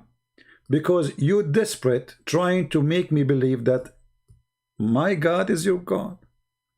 If my religion is not true, so why you are desperate trying to say to me all the time, the same God, we worship the same God. So you see, we Christian, we say no, we don't worship the same God, which means you already in your heart, you believe that we have the true belief. Otherwise, you will not kiss my shoes asking me to believe and accept that the same God is our God. Correct, guys? It is the Muslims who chase us saying that we should believe that we have the same God. When we say no to them, no, we don't. If you think we don't have the same God, so why you are asking us, keep saying to us we believe the same, if we have the wrong belief, why you keep saying we have the same God? You see how silly those people are? Your question does not even match your belief. So when the Muslim, they say, oh, Christians, they corrupt their Bible. Okay, but then you say to them, your God is the same God as us. Stupid. Secondly, how we can corrupt our Bible if the Bible is sent by Allah? Are you saying to me, would it beat Allah? Are you saying that Allah, anyone can play with him? Isn't it the Quran says nobody can exchange or change the word of Allah? So when the Quran says no one can change the word of Allah, isn't all the word of Allah is the word of Allah, or only the Quran is the word of Allah? All those verses saying the same. Chapter 6 verse number 34, chapter 6 verse number 115, chapter 10 verse 64, chapter 18 verse 27. All of them saying that nobody can change the word of Allah. Is the gospel, the Injil is the word of Allah? The Muslim, they say yes. So how the Quran says nobody can change the word of Allah, and yet you Muslim, you say the gospel is changed? No change can there be in the word of Allah.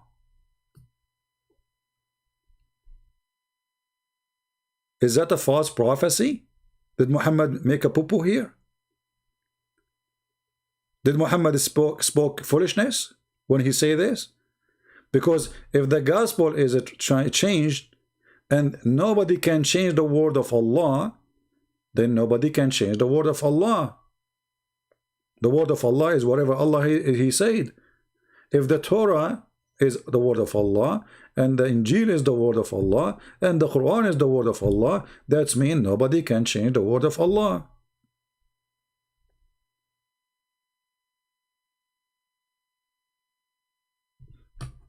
Mustafa, why you don't call me my friend? You speak English very well, and maybe better than me. As you see, my English is broken. Who is a Muslim would like to call me? We just have a phone conversation with the Muslim Abdul. He's a Mohammedan, and you know, he took the highway.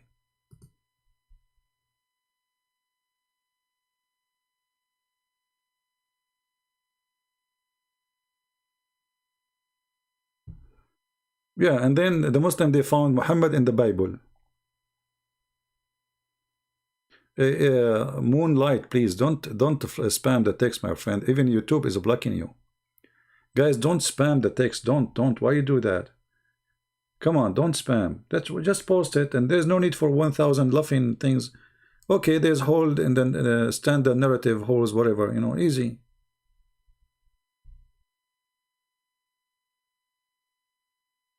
And you know, for me, I am against, by the way, teaching that the Quran is not preserved, because if the Quran not preserved, we will laugh at what? Right now we are laughing at the preserved Quran. If the Muslims agree the Quran is not preserved, we will laugh at what? Look, this is preserved, brother. You see this verse, brother? It's preserved 1 billion times. I agree. Look at this, how beautiful it is. Please, don't stop believing the Quran is preserved. Because the preserved Quran is the best Quran to laugh at. Because if the Muslim, they start saying, oh, this is the Quran not preserved, then we cannot laugh at it. They will say, we told you it's not preserved. Hello? So it's not for my benefit as a Christian prince to make you believe that the Quran is not preserved. This is the preserved joke. And then, brother, this guy, he changed his way. Okay, he changed direction, and then he keep going until he found where the sun rises. He changed his way until he found where the sun rises.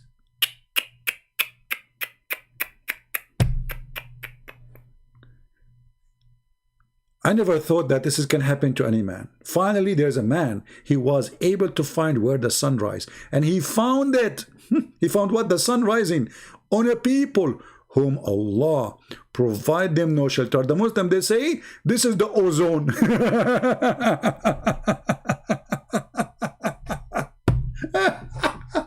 The North Pole, the North Pole.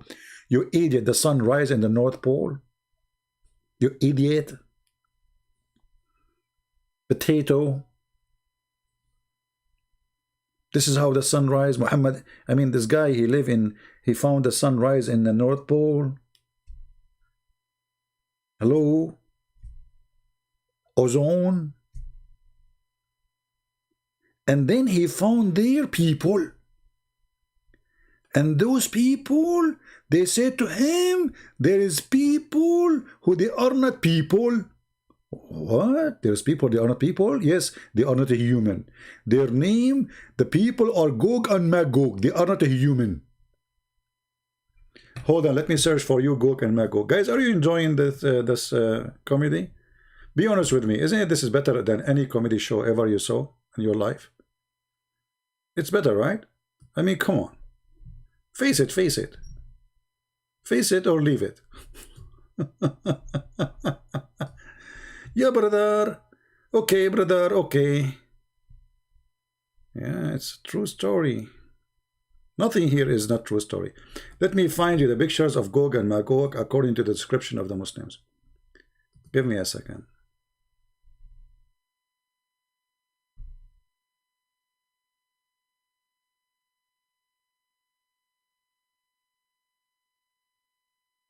People of Gog and Magog, they are not a human. They have big ears, they sleep inside their ears like a tent. Let me see if I can find. Here we go, like the Muslims, guys. The Muslims, they got us an idea about Gog and Magog. I just searched for Gog and Magog. Look what I found.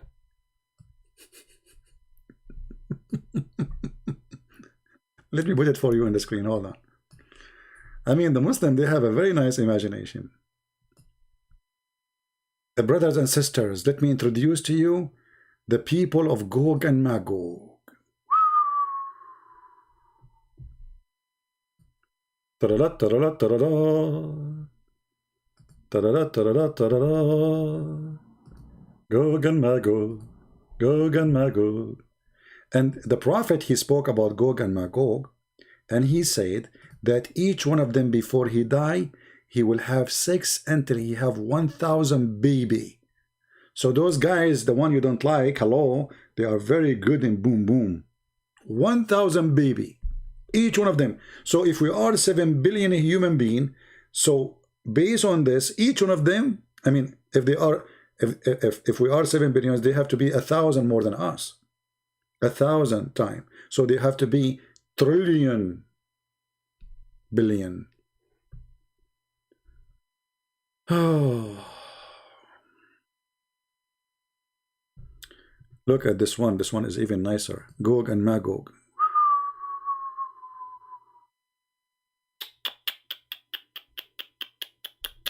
Oh, this one is even better. Oh boy. Man. And look, all the Muslim, you know, they put for you arrow, like here, look here. Come on, there is a rock, and there's the guy there. Obviously, we will look there. Do you need to put that arrow? Yeah, because they are slow. Look here, brother. Look here. I look at this one. I mean, all of this is Gog and Magog. Okay. So now, Alexander the Great, he built a dam between Gog and Magog and the mankind. Muslims, where we can find Gog and Magog? Where we can find them? Those who, the Prophet of Allah, Alexander, by the way, Alexander the Great, he was a bisexual. I mean, even this guy, they made him a prophet of Allah. And look here, the Muslim, they draw for you the dam. Look at that. Look how the dam look like, man. Unbelievable. Look at this. This is what Zulqarnain he did. He built a dam made from iron and copper. Look, man, look. And that's it. People of Gog and Magog, they will try to burst through this dam, and every day they dig and they cannot get it through. Anyone knows why?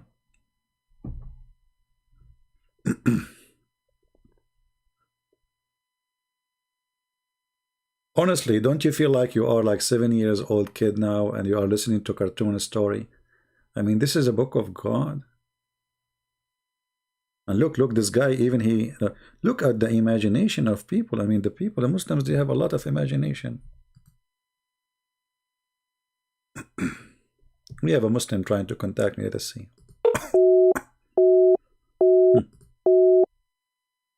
How I can contact you, and he is busy. All right. They are just trying to disturb me, you know, so I will not continue talking. It's okay. So, brother, he found those people, and those people, they told him, you know, okay, yeah, this is the story. Okay, sound like a monkey telling us a story. This is the story? Yes, brother, this is the story.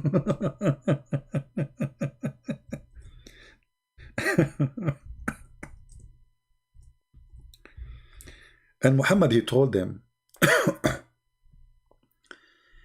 that every day the people of Gog and Magog, who they are not human brothers and sisters, they try to open a hole in the wall. Every day, brother. And then after they dig until the night come, and then their leader, he said to them, okay, now we go back to sleep. Tomorrow we will continue. And then when they come back in the morning, they find the hole which they dig yesterday closed. And why it's closed? Because, brother, anyone remember? Let us see how many of you remember before I say. Why each time they dig in the wall, they come the second day and they found it, the hole is a clothing or closed. Anyone remember? What was the reason? What is the logical reason? Why each time almost they are out, almost. They are digging, and then it's night time. And then they come in the morning and they found all the wall is blocked again. Anyone remember why?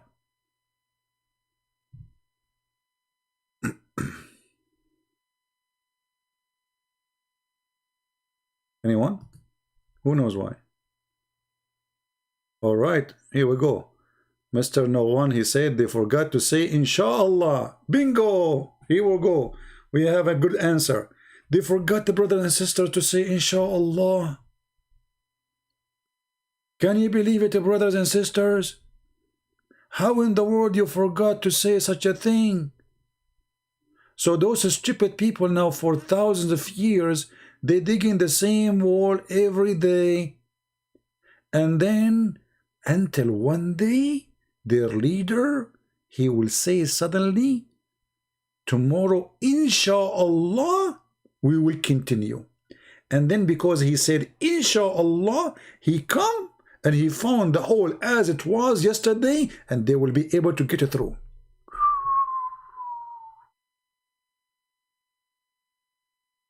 Do you see what Inshallah can do?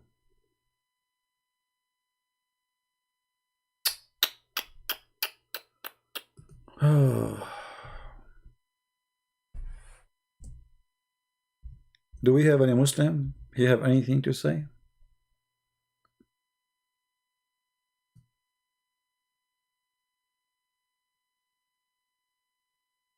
Anyone? And you know, once the Prophet, he woke up in Mecca and his head was red. And then he was saying, no God but Allah, no God but Allah, no God but Allah.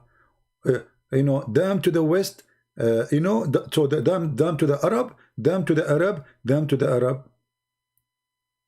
And then he continues saying, because today, a whole opening Gog and Magog. If. Today, that was 1400 years ago, brother. Abdul Muhammad, are you sure, brother? Yes, I'm prophet. I know what I'm talking about.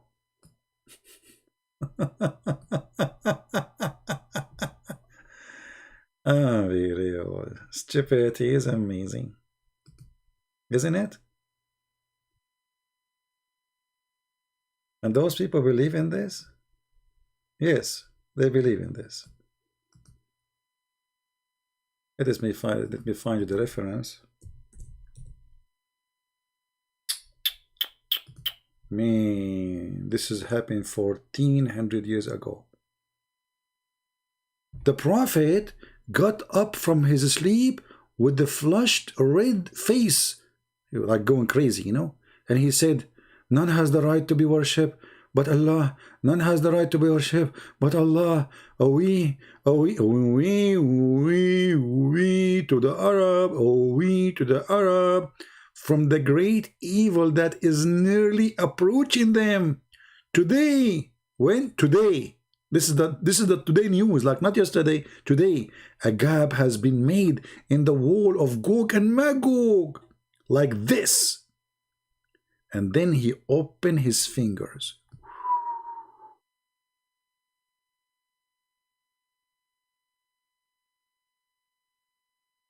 Imagine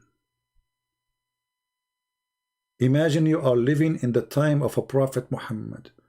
And Muhammad, he woke up from his sleep and he says to you, today, there is a hole open in Gog and Magog wall.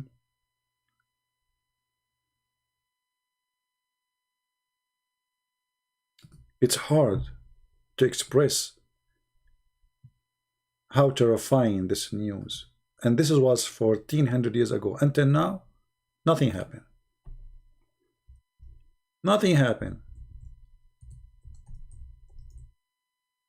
No Gog and Magog came. But we have to be honest, the story is interesting. I mean, you get excited when you see it. You know, you cannot deny this. I mean, it doesn't matter how much you like, all of you like fiction movies. Don't be a hypocrite. I mean, come on. You know?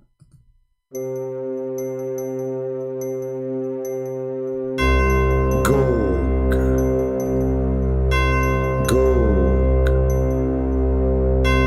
Magog,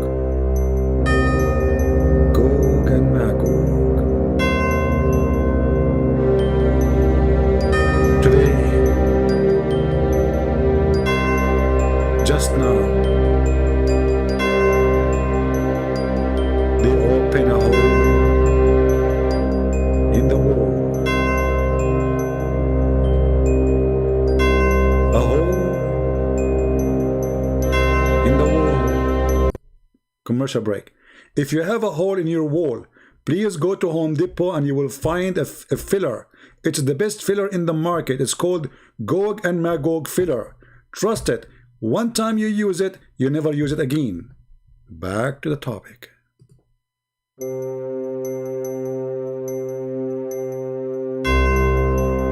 Gog and Magog.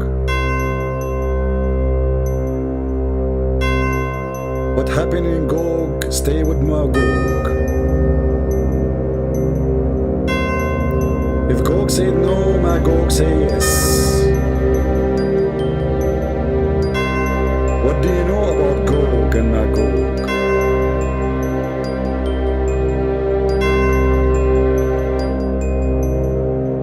Mysterious Gog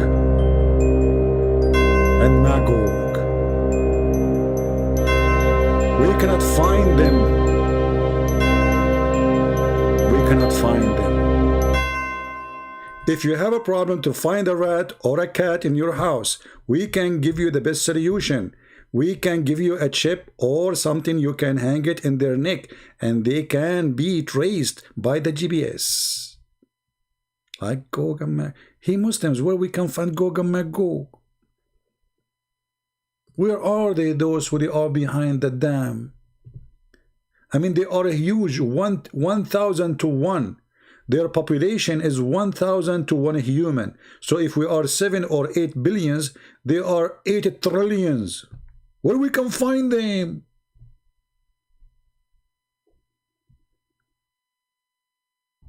By the way, I have a commercial, you know, special request, you know, because people, they are, you know, travel agency, they just contacted me and they heard about Gog and Magog, and they said that they found that there is they have a destination for people who like to go and Hogog Magog, you know, who he. Look at this guy. The reason I cannot talk because I'm looking at this. What is that? This is Gog and Magog. I mean, what? This is Gog and This is Gog and Magog. Alhamdulillah. I mean, look how their faces changed so fast from this to this. I mean, what happened? Anyway, so there's a travel agency. They contacted me immediately, and they said to me that they found Gog and Magog. If you are a Muslim interested to visit the location, so you can take selfie pictures, and they provide you with 5-star hotels in Havana.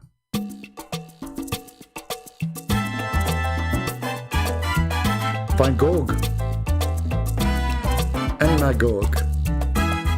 You can dance with them. Exactly.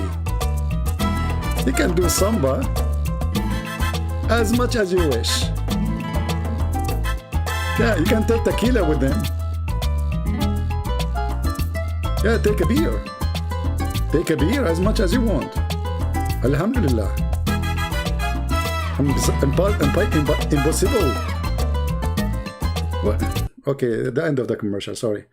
I mean, the travel agency, they did not tell me there is the dance here. It's haram. But the Muslim, they love dancing. The Muslim, they grow beard in Mecca and they go dance. They dance in Thailand. They drunk. They sleep around. But in Mecca, they are holy. Yeah, but with Gog and Magog, what you will do? What is the believers? Do we have any believers left?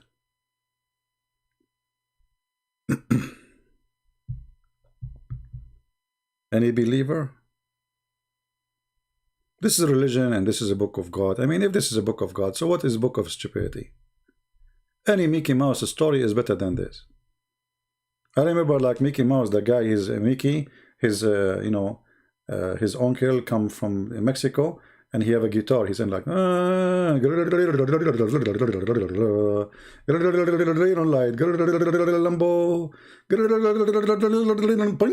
and then, you know, the mustache of sorry, the guitar line of Mickey, you know, broke from his guitar, so he take it from you know, the cat. Okay,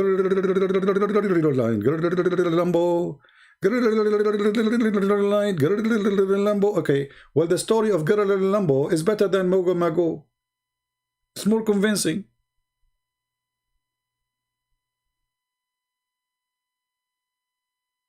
This is book of God.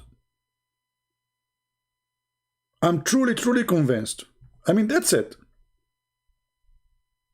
I mean, who can deny this? And what I like about the Muslims, when they make the graphic, they put for you an arrow, like, okay, this is Gog. So this is Gog. Okay? Maybe you did not notice. They are making you see that this is Gog, and the other one is Magog.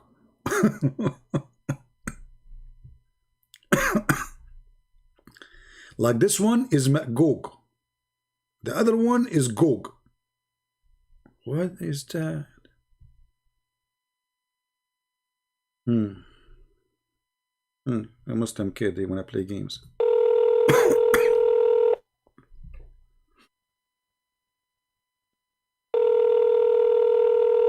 Let us see.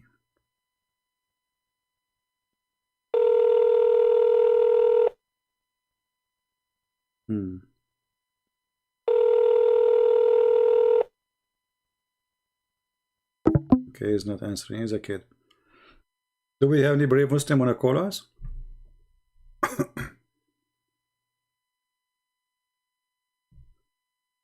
Gog and Magog. La la la la la.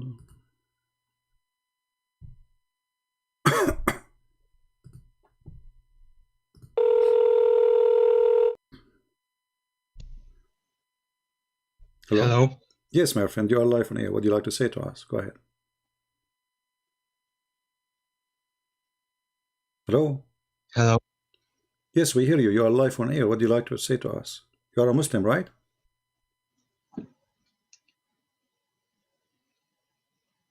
Are you a Muslim?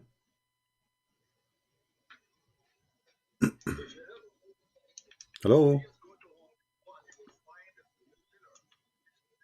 Maybe you don't hear me. Hello?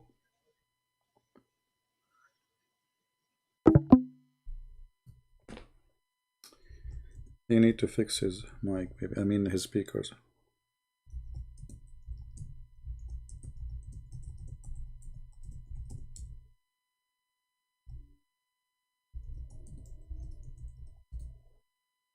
All right, we told him to fix his speaker so he can call me back.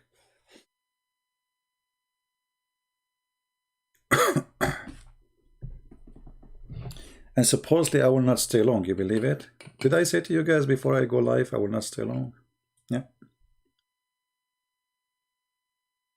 Did I say my throat is hurting me? Okay.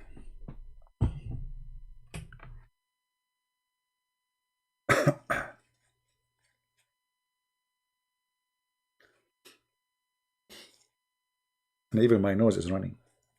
I mean, English is funny, man. I mean, how in the world the English people, they come with this? His nose is running. I mean, Gog and Magog's story is more acceptable from a running nose. How your nose can run?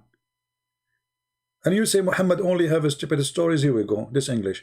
His nose is running. First time I heard it, like, his nose is running. But his nose is there. Now, like I was speaking on the phone, he said to me, but my nose is running. I said, who? My nose is running.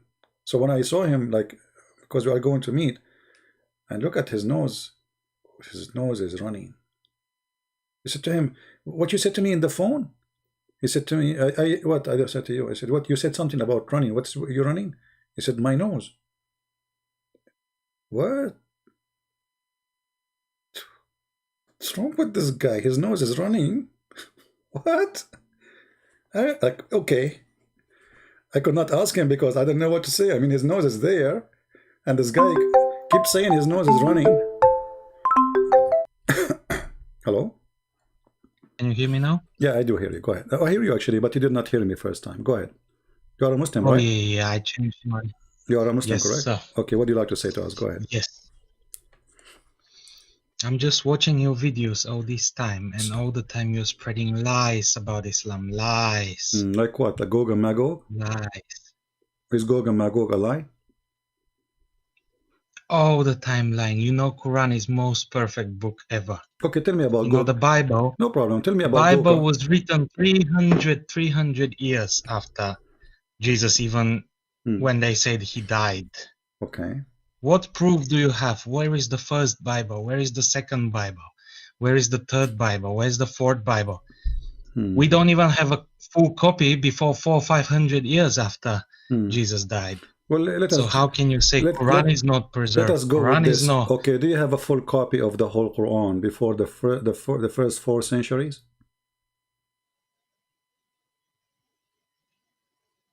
Do you have a full copy? But we're not. Do you have a full copy? You see, I'm going with you now. Do you have a full copy dated to before the 4th century? It doesn't matter if we have full But you just copy. said to We me, never but needed no, to no, preserve it. but no, you just say it. But you just say hold it. on, But you hold just on, hold on. you just We say it. never Hold needed on. to You preserve just say it. Look the how way hypocrite you you are. needed to Look preserve how it. hypocrite you are. You just said to me, we don't have a full copy of the whole Bible before the 4th century. You said that. But you are the one who believe that you have the same issue. If this is an issue for you, that's when you should not believe in Islam. Secondly, Muhammad, he came 600 years after Jesus, after the Bible is written. What is the proof of Muhammad that he knew what is in the Bible? If all the Bible is corrupt, the mic is yours. But we never say the Bible is corrupt. We say you don't have the real Bible. So the Bible could be somewhere. The Bible could be somewhere in the Middle East. You just haven't found it it's yet. not corrupt. So you made you made up a different copy. All right, hold you on. made up a different copy and then spread it all around the world to give to the Christian people. All right. The original copy could be there. Original copy could be even at the time of Muhammad, but you hid it from everyone. You rewrote it. Okay, so but you don't have the copy. But nobody. Tell me one thing. How many Christians have read Bible that comes in Greek or Aramaic? Let us talk. How many Muslims they speak Arabic? 15%. 15%. That's mean there is what? 85% of Muslims are not Muslims no more?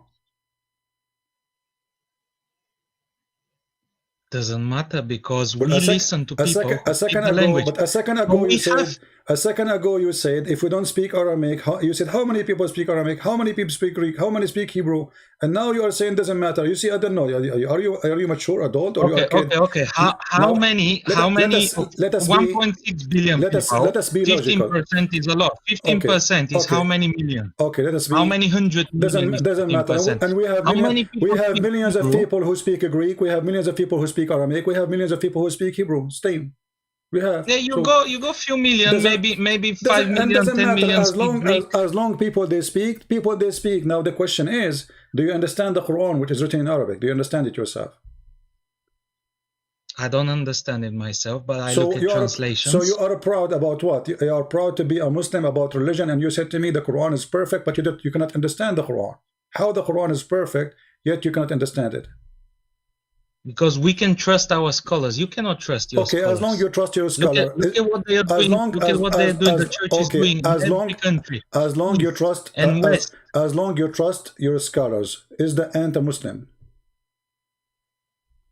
Of course, look, even the Quran tells you that only Allah can understand the true meaning of the Quran, but the very well-versed people, the knowledgeable people, they will understand as well parts of it. That's a false interpretation. So that's how the Quran works. My friend, you are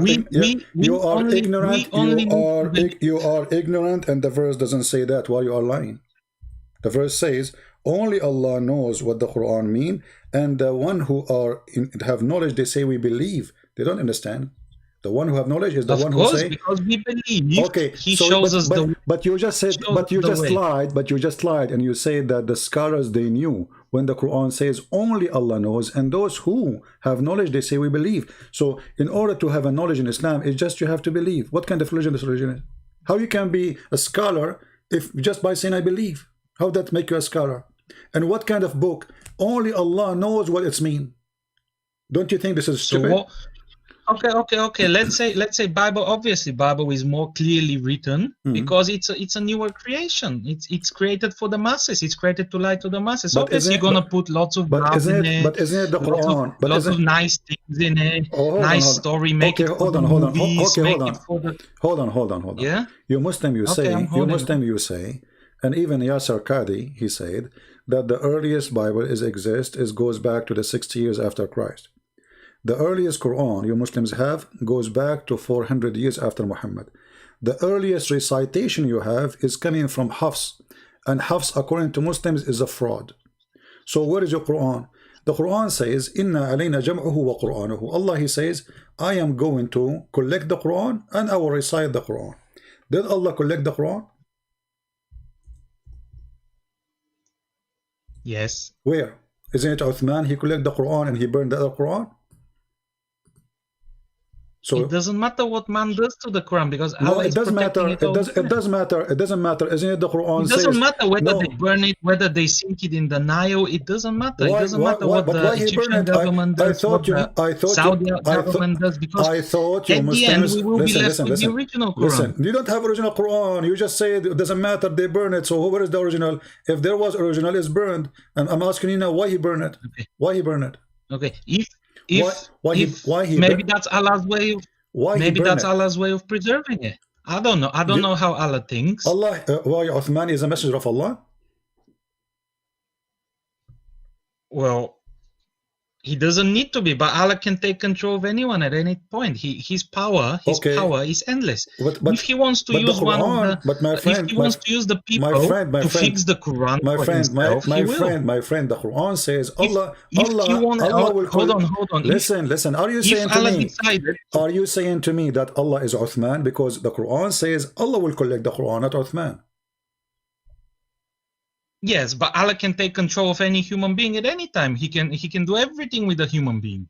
Yeah, but Allah, he says, I will collect the book, not Uthman. Yeah, but he doesn't say how. He doesn't say how. It's still Allah. Look, so Uthman is Allah. So me now, if I have my own Quran, I am Allah too. It's Allah who made me do it. I mean, this is a joke. Where is Muhammad then? So what Muhammad doing? Where is the book of Muhammad? Look, let me tell you one thing. If Allah decides to preserve the Quran, it doesn't matter how. This could be any method he can use. Even the Egyptian, when the Egyptian government was fixing the Quran, how do you know that's the Egyptian government? That's probably Allah using the people to pick the right recitation. So how much? 95% of the world use Hafs? Okay, let me yes. ask. So that means almost everyone apart from few regions use Hafs. So that means Allah has managed to preserve the copy he wanted to preserve. How he preserved? No, Hafs is not really the copy he preserved. This is the copy printed by the oil of Saudi Arabia. Before that, nobody used Hafs recitation. Yes, but how do you know? How do you know that's not Allah's way of preserving? Because before it was most popular, like Warish, other reading of the Quran. It's not Hafs. But because this is what was more popular in Saudi Arabia, and the government of Saudi Arabia is the one who published this, it is published. Same time, let me ask you, do Allah allow people to write the books by their hands?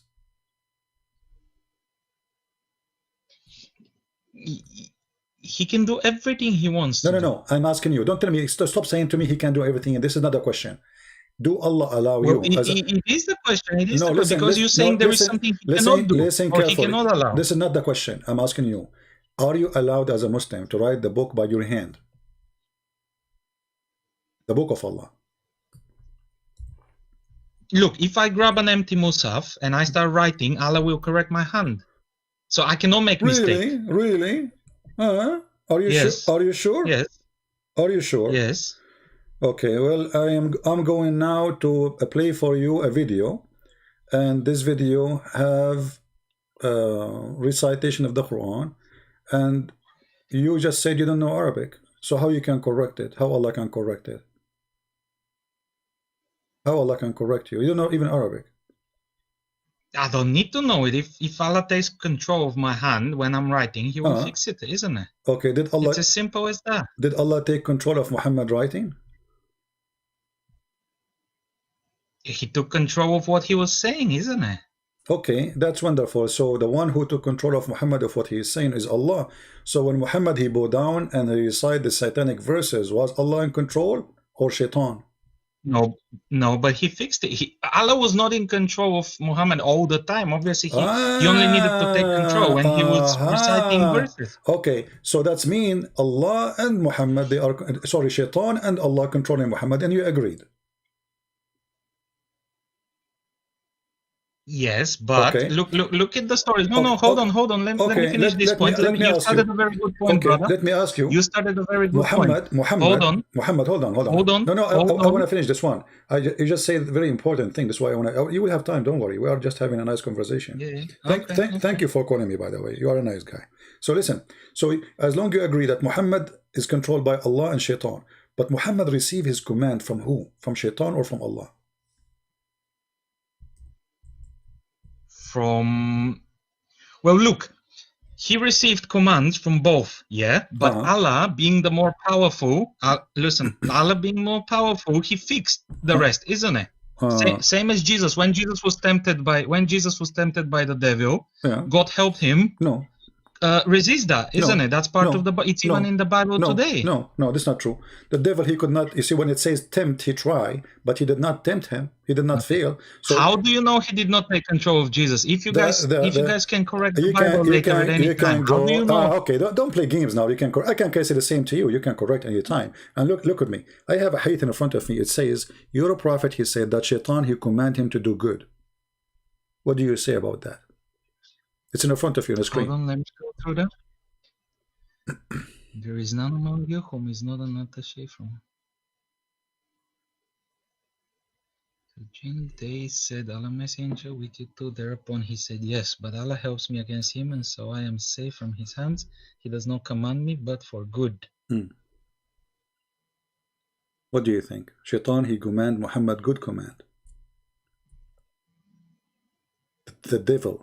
Obviously, Shaitan, he did not command him because Allah fixed it. No. If you read the Stop story, saying, Allah my fixed friend, it. what's your name? What's your name? No. What's your name? What's your satanic verses were not corrected. What's your name? What's your name? I don't want to reveal my name, but if the satanic verses give me a name to call you by, whatever your name. Just give me a name. Give me a name. Call me anything you would like. Muhammad. I know okay. you Muhammad. love Okay. to use Okay. Abdul. Listen. You love Muhammad. to use No, Abdul I'm all not the going time. to call you Abdul. You know, you look like you are more educated than normal Abdul. And now, Okay. yeah, you know, you are very educated. I can tell. My friend, you don't even know how to read. It says he command me, but to do good. So not Allah fix it. Like the shaitan is commanding him still. Muhammad describing the command of shaitan as a good command. So why you are saying Allah he fix it? What's wrong with you? Don't you know how to read? Did Muhammad say what you are saying, or you are fabricating things? He said, so, but he does not command me, but for good. So Muhammad saying that shaitan is a good person, and he obey his command, and his command is good. Muhammad here is admitting that shaitan... No. Look what it says. Look what it says. But he does not command me, but for good. So anything that's bad, he cannot command him because Allah helps him. Okay, but if it's anything good comes out of it, if anything good comes out of it, okay, so shaitan, shaitan, he give only good command to Muhammad. Like what? Give me an example. How shaitan? How you call him devil? And yet he give good command. Explain to me. I want to learn from this about you, about Islam. Go ahead. He's the devil. The devil, he do give good command since when? Does he have to? Is there anywhere where it's specified that he does only bad things? Yeah, well, hold on. You know, lots of good things can come from something bad, isn't it? No, that's not true. Not according to Islam. Shaitan is shaitan. Isn't it the Quran says the shaitan, he want to mislead you, the shaitan, he want to deceive you, the shaitan, he will take you to hell. So now suddenly the shaitan, he's a good guy? I'm not saying he's good, but look, he does not command me, but for good. So anything good, he might be, Allah might allow it to go through the gaps. But if anything bad, Allah does not allow it. Okay, that's wonderful. I don't know how you're reading the verse. But you agree that shaitan, he gave him satanic verses, and Muhammad, he recite them. So how Allah allow it to go through? So that he can then show his power by abrogating them. But that's mean. Okay, if guys. Muhammad didn't know, and Allah didn't interfere, he would never know he revealed them. But he knew he revealed them, and it got fixed, isn't it? How and that's showing. Can you tell me the story how Allah fixed those verses? What happened? Muhammad don't know. Muhammad recite the verses, and then and then Gabriel came and told him, it didn't come from me, so why are you reciting it? So that's Muhammad wonderful. didn't know. That's wonderful. Hold on. Guys, listen carefully. Our friend here, he said that Muhammad recites Quran from shaitan. Muhammad did not notice that this is not from Allah. Then Jibreel later come to his house and he told him, this is not from Allah. Do we agree about what we said? That's what you say. Yes. Okay. This is not from Allah. Yes. But so how the Muslim, they say nobody can make Quran like Allah. Here we go. Muhammad, he received Quran from shaitan, and he himself the prophet. Who can be better examine the Quran more than Muhammad himself? If I recite Quran now and you recite Quran, and then Muhammad in front of us, or we bring a sheikh, which one you choose? Muhammad, right? He's a prophet, correct? Which one will judge which one is Quran? Okay. So Muhammad now here, he failed. He received Quran from the devil, and yet he did not figure out that this is not from Allah. Even the verse is saying, bow down to the daughters of Allah. So how he did not notice? Why, he was drunk? But look, Muhammad was never a perfect person. He was not Jesus. Friend, Jesus was perfect. Not even. Okay, hold on, guys. Muhammad Muhammad was a mortal man. Did you just say that Jesus is perfect? Of course, the Quran says he was the most righteous of all of them. Okay, so Muhammad was never the most not righteous. You said perfect. Muhammad is not perfect. You said that.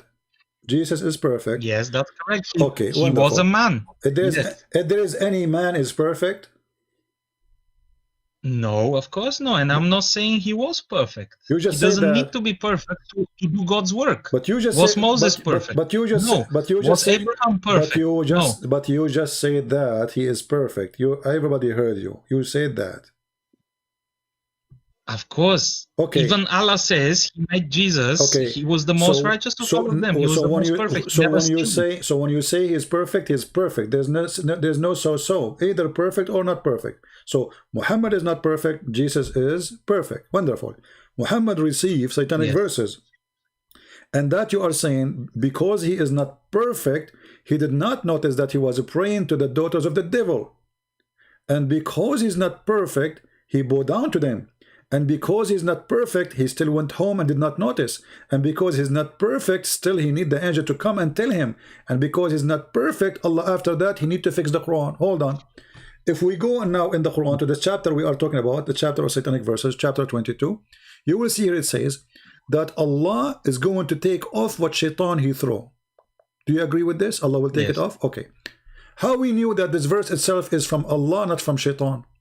If shaitan was able to throw Quran already in Muhammad, and Muhammad did not notice, how we knew that this verse itself is not from shaitan saying, don't worry Muhammad, I will give you more. Don't worry about shaitan giving you things. I am Allah, I will take it away. How we knew that this verse is not from shaitan? Because already we agreed that Muhammad received from shaitan, and he don't notice. So shaitan, he can do it again and again and again and again.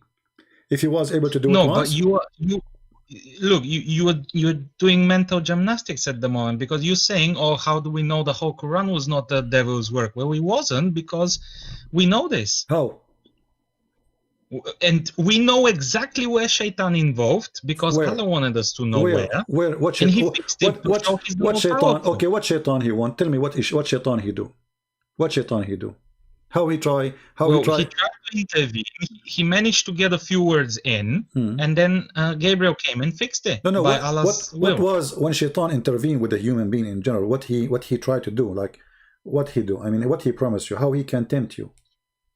What he do? Well, he always tries to take them off the righteous path. Okay, was Muhammad a righteous man? He tries to be. Okay, was Muhammad a righteous man when he went to his own son's wife and he flirted with her in her house when she is married? Did he flirt though? Does anyone say he flirted with her, or does it say that she liked him, thus she wanted to marry him? No, it says that he said to her, Subhanallah mu'alliful qulub, praise be to Allah, the one who flipped my heart for you. And he said that loudly so she can hear it. Is that a good man? He go to the house. All right, show me the hadith. Let's go. Let's show me the hadith. Let's read it carefully. All right, let us see.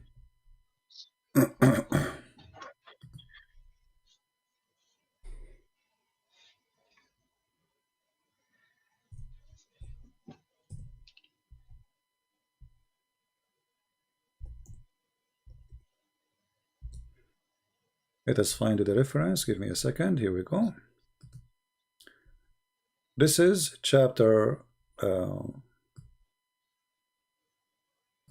Al-Ahzab, verse number 37, and this is the official government website of the Kingdom of Saudi Arabia.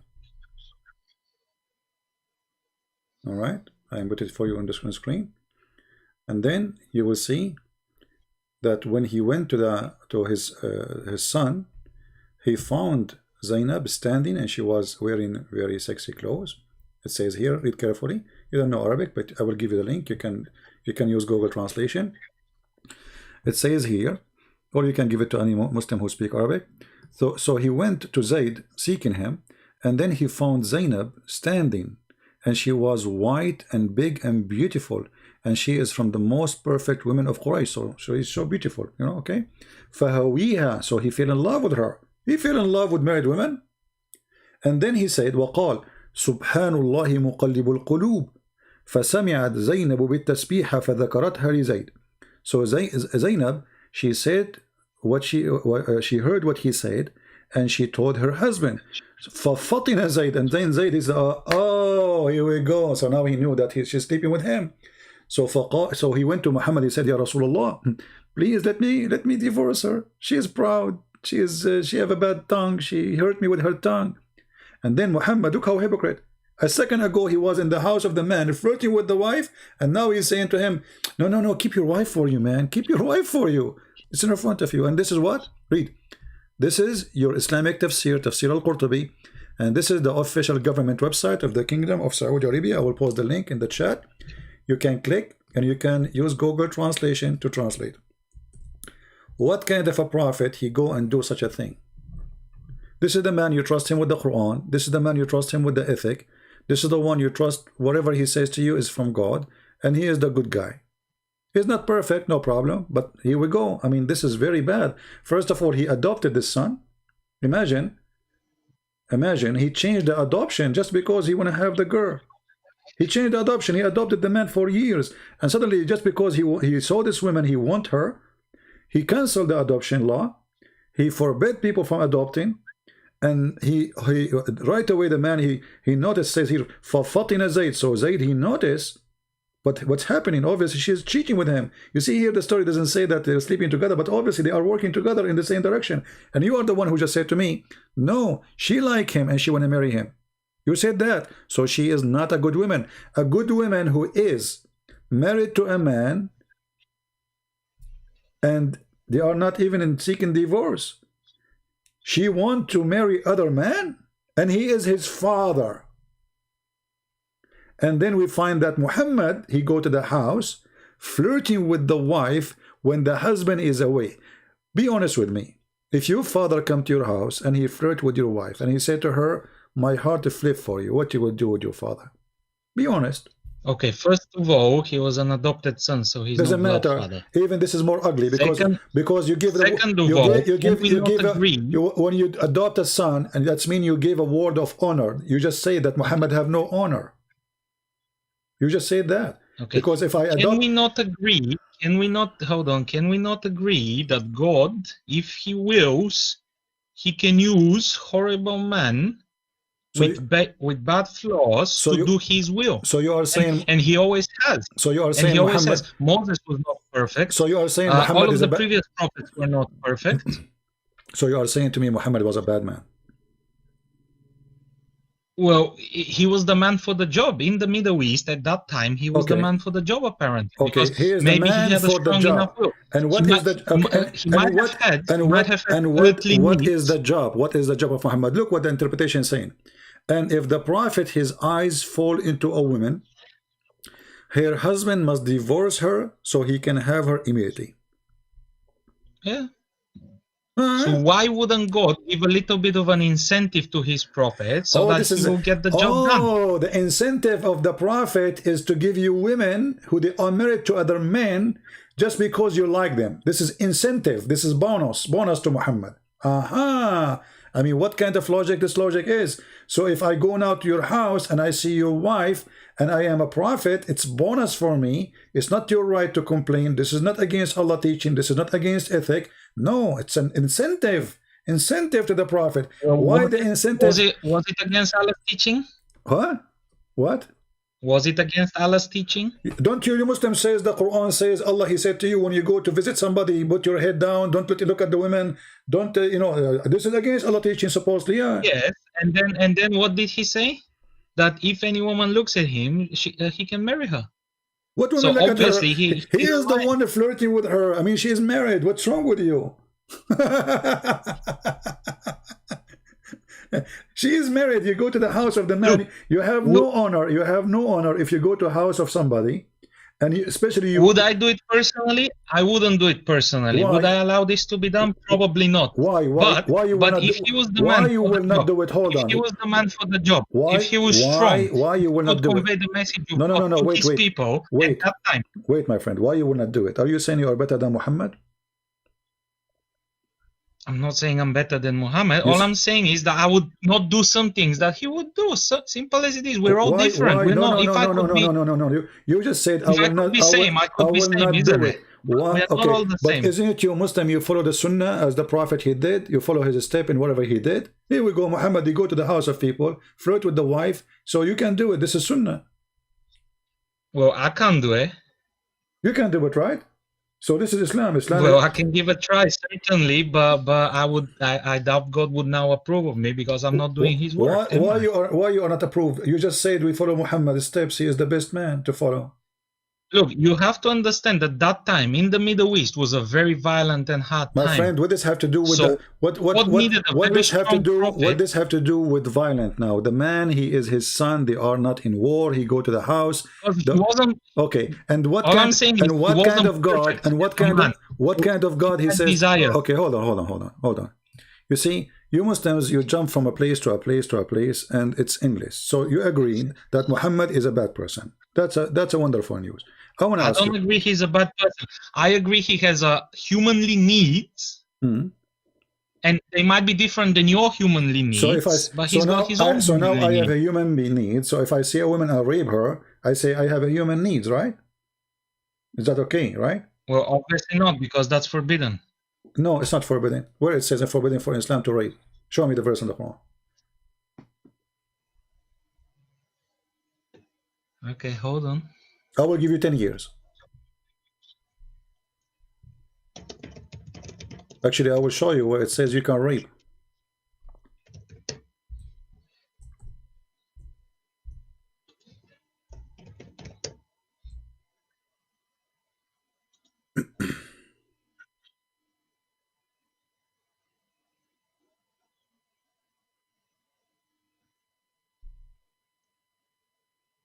I will give you 20 years, not only. You can search Google from now until the coming century. No, there is a verse. I just forgot which verse it is that shows which women are permitted. No, take your time. Which women are permitted to you. No, I will wait for you. Here we go. Search Google. I will give you 10,000 years. Show me the verse about rape. Go ahead. I want to learn from you. Google is very fast, my friend. Search verse about rape in the Quran.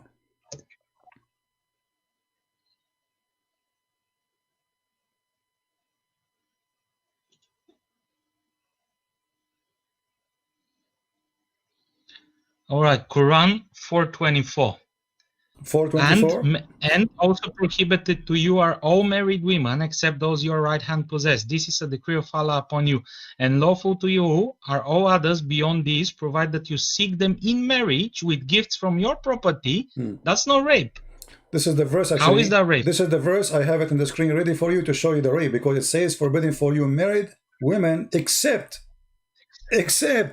So you can rape women who they are married. Do you know how to read?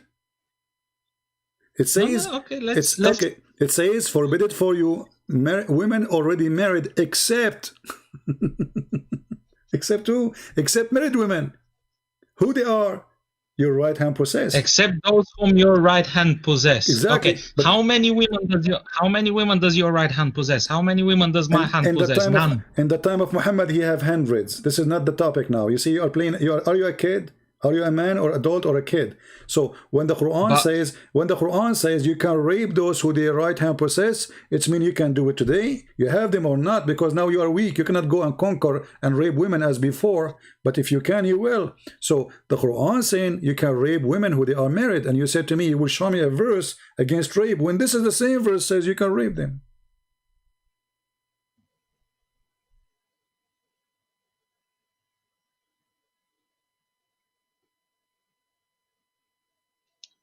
Well, look, because the Quran has built a better world, and that's Allah's plan for us. This is better world? We don't no longer possess any women. How this is better world? No, you do. This is an order for you, but now you cannot do it because you are weak. If the Muslims are the most powerful country in the world, you will do it. Not long time ago. If we're all the most powerful, there would be peace all around the world. Exactly. Because we would all follow this. Exactly. Peace. Everybody will be killed. The women, they will be raped like ISIS, right? Peace. By the way, I don't know, you speak about peace, you say if we have a peace. Isn't it the Quran forbid you from having peace? Well, if the whole world is Muslim, obviously we will have peace. So you will keep killing until nobody left not a Muslim, and then you will have peace, correct? Yeah, but why do we need to kill if we can just convince people? We can just convince people that this is the truth. You just said if all the world become Muslim, then we need to not to kill, my friend. And nobody's convinced. People are loving Islam. And let me ask you, we just mentioned a second ago about Muhammad having sex and Muhammad going after women. Is that Muhammad or Allah making Muhammad having sex with women illegal way? Who is the one who made us do adultery? Is it shaitan or Allah? Why would we do adultery? If He didn't sleep with them before he was I'm married asking to you, them. no, hold on. No, he did. He did it with Mary the Copt. He did with Sophia. He did with man. He can count for you endless numbers. Now, I'm asking you. Look, Who you is the one? can find many fake hadiths. No, not fake We know hadith. about the hadiths Not that fake Christians hadith. Not produce fake and they hadith. sleep Abdul, between. Abdul, listen. If you want to talk to me, either you speak with your brain is open, or don't call me, because when you say fake hadith, you have to prove it. So are you challenging me now to show you a hadith which nobody can prove that it's fake? Is that a challenge? You cannot do that. I will show you from al-Bukhari. We show you from Sahih Muslim. So stop playing this game. I'm asking you now a question. When a person do adultery, who is the one who make him do adultery? Allah or shaitan? Shaitan. Thank you very much. Guys, did you hear him? Shaitan. The hadith says that Allah is the one who make you adultery, and you just admitted that shaitan is Allah. Read for me, and this is a very sahih hadith. It says here, you read it, you know, your English is better than mine. Go ahead. Okay, put it on the screen. It's a little bit off screen, please. It is in the screen.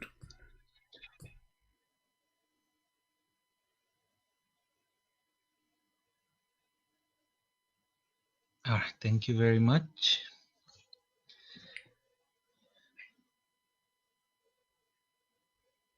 Go read, I want to hear it. Hadith is like Verily, Allah has fixed the very portion of adultery, which a man will indulge in, and which he of necessity must commit. The adultery of the eye is the lustful look, and the adultery of the tongue is the licentious speech, the heart desires and yearns, which the parts may or may not put into effect. Okay, so what do you understand from that? I'm listening, go ahead. The men need to feel the necessity to do bad things, but Allah has fixed it. What fix it? No, it says, you see, I don't know, like, are you playing dumb now? Are you playing like you don't know English no more? It says, verily Allah has fixed the very portion of adultery. Who is the one who fixed the very portion of adultery, which a man he will indulge in? Who is the one who decide to you how much adultery you will do? Give me the name. Who is the one who decide how much adultery you will do? No, but obviously Shaitan is not fixing adultery. He's making people do it. This is not the question. You see, don't play. I don't have time for kids talk. I'm not a kid. I don't know how old are you. Be honest with me. Does it say Allah is the one who fixed the very portion of adultery, which means who is the one who decide how much adultery I do, you do, he do, she do? Does it say it is Allah who decide how much adultery we do for each one of us? Yes or no? Yes. Okay, but a second ago you said to me, Shaitan do that. So Allah is Shaitan. Because the one who made me do adultery is not Shaitan.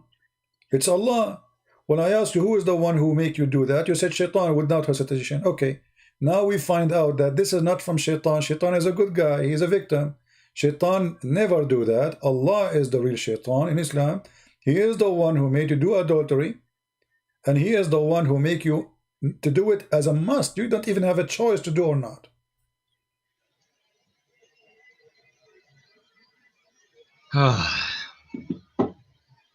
So you admitted that Shaitan is Allah and Allah is Shaitan. Which hadith is that? Can you show me if it's Sahih? Here we go. Sahih. Sahih Muslim 5657B, and I will post the link for you in the chat, so you can open it from your side and you can check it out. We don't make things up, my friend. Allah is Shaitan. There's no question.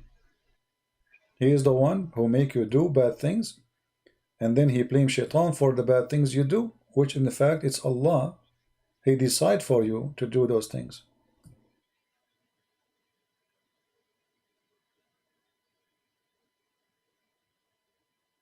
I advise you to leave Islam, my friend. You are worshipping Satan.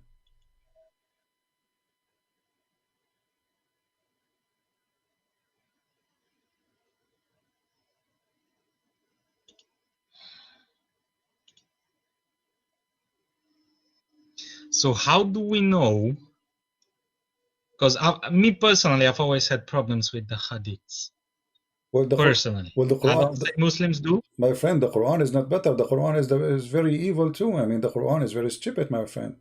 You see, the problem is that Yes, you but the hadiths were written 200-300 years later. So how the can we Quran is even the trust them? same. That's my The personal Quran problem is with the them. same, my friend. The Quran is the same. The Quran is the same. And by the way, we don't even have the books of the Hadith. I mean, Islam is a joke. We don't have the original books of the Quran. We don't have even anything have to do with Uthman. We don't have anything. This is Sahih Muslim. We don't have the book of Sahih Muslim. You believe it? We don't have the book of Sahih Bukhari. I mean, this is a joke. Islam is a joke. You have nothing. You see, when the Christian they say, So which full book of the Bible do you have? we have books where the one is written in leather and the one is written in the Egyptian papers. Those are exist, but they are dissolved by time. But we have a shred of them. So we have thousands and thousands of shred, all of them in total agreement with the Bible today. My friend, listen. There is a reason. Those paper books, even if you don't touch them, if you put them in the drawer, after a long time they will be demolished by themselves. First, because they are made by normal people who they are just making papers. It's paper made from I do understand that, but so the question is, the one who is if we exist, cannot we recreate, have if we only have small pieces, same time. how do you know we the have, later people didn't just change all the words around them? We have. Let me tell you why. First of all, we have many copies of the Bible in different languages. Many, as an example, in Ethiopia, as an example, the Egyptian, as an example, even in India. Most the earliest Christians, they went all over the world. At the same time, we have art preserve the story of the Bible, which go back to the time of Jesus, when Christians they were going under the ground and they were doing mosaic and art to preserve the crucifixion of Jesus, the verses in the Greek language or in Hebrew. Until now, we found them go back all the time to the time of Jesus. In the same time, when we question the Quran, I don't care really if it's preserved or not. The Quran is a stupid book. You see, I just told them before, I don't know if you were listening, I said I don't want the Muslim to believe the Quran not preserved, because this is not for my benefit. If the Quran is preserved and it's a stupid book, that's for my benefit. That's it. The Quran is preserved, so you have no excuse to say, oh, somebody play with it. So when the Quran said the sun set in murky water, do you have an excuse? You say the Hadith, I don't trust the Hadith much, but what about the Quran? Before you call me, you heard me speaking about Gog and Magog. Who in the world want to believe such a story? This is Quran. This is not Hadith. And you keep saying to me the Quran preserved. How in the world you in the year 2020, I don't know what is your education, believe that there is a man, his name is Dhul Qurnayn. He got his first horn because he went to his people to make them to believe in Islam. They hit him in the hammer, in his head. He got the first horn and he died. Allah raised him back and he sent him back to his people. Then they hit him again with the hammer in his head, so he got two horns. And then the story continue. And then he keep, Allah, he gave him a power. And then he occupied most of the earth. And he found where the sun set. And he found it sitting in murky water. The Muslim, they try to solve this problem. They say, oh, Dhul Qurnayn, he thought, brother, don't you see the sun go in the water? My friend, it says a spring. Even the Hadith, Muhammad, he said, confirming that the sun goes in water, which is hot and muddy. Here we go. This is the Hadith, and this Hadith is good. It's even Sahih in chain. Narrated Abu Dharr, which means the father of the ants. He said, I was sitting behind Allah Messenger, who was riding a donkey. While the sun was sitting, he asked, do you know where this set? I replied, Allah and his apostle know best. He said, it's set in a spring of warm water. Hamia. Do you see it? And this is in total agreement with the Quran. Total agreement with the Quran. So the Quran preserved, for me, I'm laughing. Okay, it's preserved. So what we will do now? This is against you, actually, not against me, because you see, if I am a person who believe, if I'm speaking to someone who believe the Quran not preserved, he can say, oh, somebody put it there. There's no way this is from Allah. But because you believe now it's preserved word by word, then you cannot play games. You cannot say the Hadith, I don't agree with it, this is Quran. And then the guy, he keep continue walking, and then he went, and look, it says, until when he reached the sitting place of the sun, the sitting place of the sun, yeah, he reached it. And then he found it sitting in a spring of a bloody. You are laughing, huh?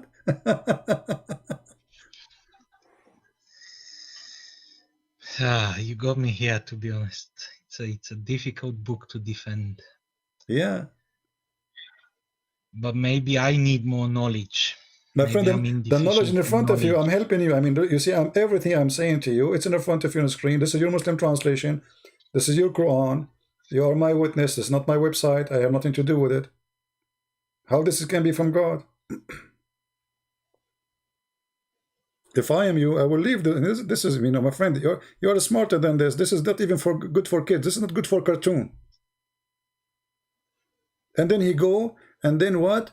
You know, he found it in the muddy water, and then he continue, and then he changed his direction, and he followed another way in verse number 89, and then until when he came to the rising place of the sun. What is that? The sun rises everywhere. You don't need to go anywhere, just stay home. I mean, this is a joke. And then he found it rising on people whom we, Allah, had provided no shelter. This is supposed to in Africa, you know, they have, you know, they are naked. And then, you know, we gave him all the mean to whatever to do. And then he followed another way. And then, brother, he found people, you know, like they are stupid. And they told him to build a dam between them and people of Gog and Magog. What do you think about Gog and Magog story? Do you like cartoon?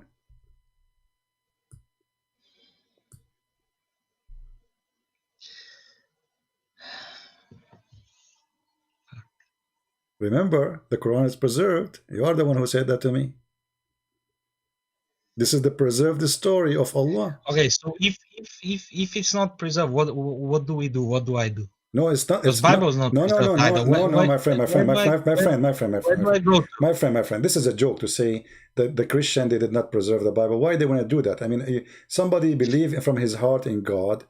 I will not say the Muslim would do that. I will not say the Hindu would. This is stupid even claim. I mean, a guy is a Hindu. Why he want to change his book? This is stupid. I mean, this is not even. This is the most stupid thing.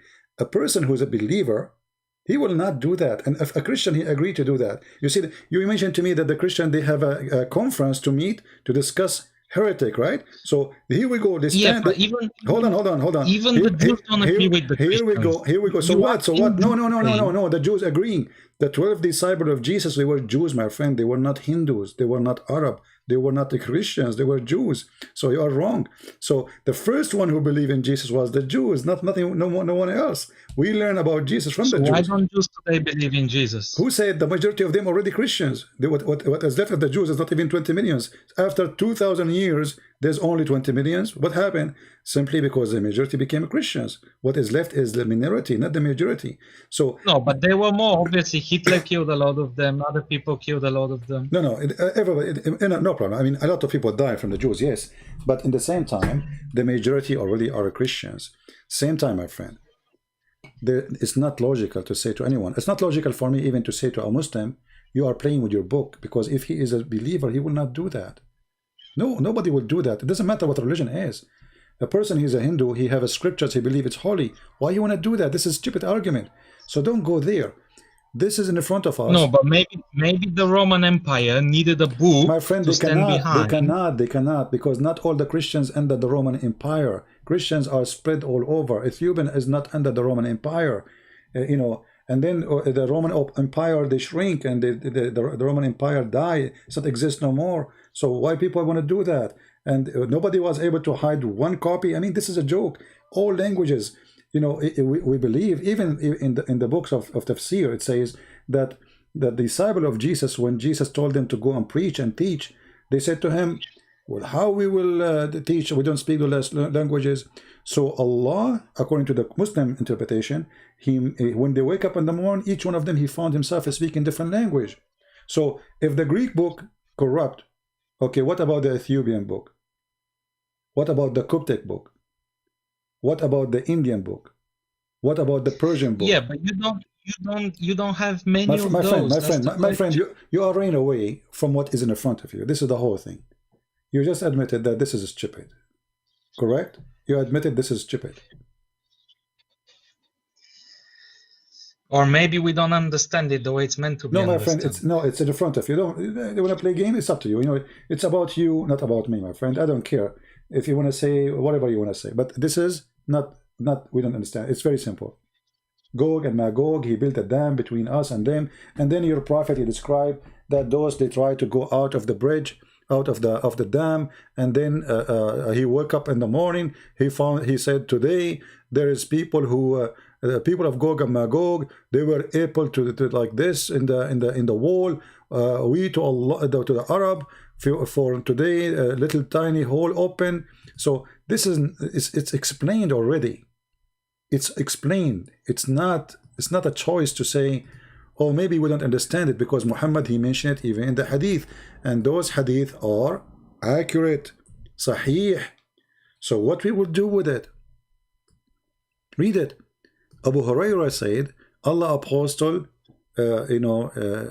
he said, today the wall barrier between Gog and Magog has been opened so much, and he was terrified, and he was saying, the Arab, oh, we to the Arab, what's coming to you?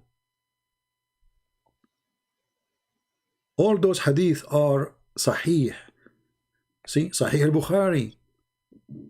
He woke up in the morning, his face is red, he's terrified. He was saying, La ilaha illallah, la ilaha illallah, la ilaha. And then they said to him, what's happening? He said, the great evil happened. Today, a gap has been opened, and he made a space between his hand about how big it is, of people of Gog and Magog. And those are 1,000 to 1, which means if we are 7 billions, the Gog and Magog, they are 7 trillions. So where are they? Where is this dam? And who in the world would believe in such a story? He built a dam, they can go around the dam. I mean, the earth. But that's like asking where is the Garden of Eden? No, because those are people in earth. They are in the earth. Those are not in the sky. So where was the Garden of Eden according to the Bible? It was on earth. It wasn't in space. What? Where was the Garden of Eden? It was on earth, according to the Bible. Yes, but it wasn't floating in space. Yes, and we know the location in the north of Iraq. So, but in the Garden of Eden in Islam, it is in heaven. What does have to do with this, my friend? It's a garden. It's not, when we say heaven, when it comes to Adam and Eve, it's a garden. It's just a place God providing with everything. It's not really heaven as you imagine now, like the 70 virgin, etc. But here, notice with me that Muhammad, he explained to you, he have tons of stories about Gog and Magog, and all of them, they are authentic hadith in total agreement with the Quran. How you today, and you said, you just agreed that this is stupid, this is not right, you got me here, this is what you said. How you want to stay as a Muslim with this? What is this? All of those stories, look how many. Maybe I need to ask my scholars about more information. Well, your scholars, they cannot say to you anything except what I'm showing you on the screen. This is your scholar talking. Or do you think I'm giving you, is your scholar is better than al-Bukhari? You know? What your scholars? If there is a scholars in Islam, they will be calling me, my friend. They don't dare. Did you ask yourself, what is the scholars? Why they don't call me? We just have an Arab. I don't know if you heard him. He ran away. He ran away, literally. I just asked him. He said to me, this hadith is fabricated. I said, prove it. Go ahead. He ran away.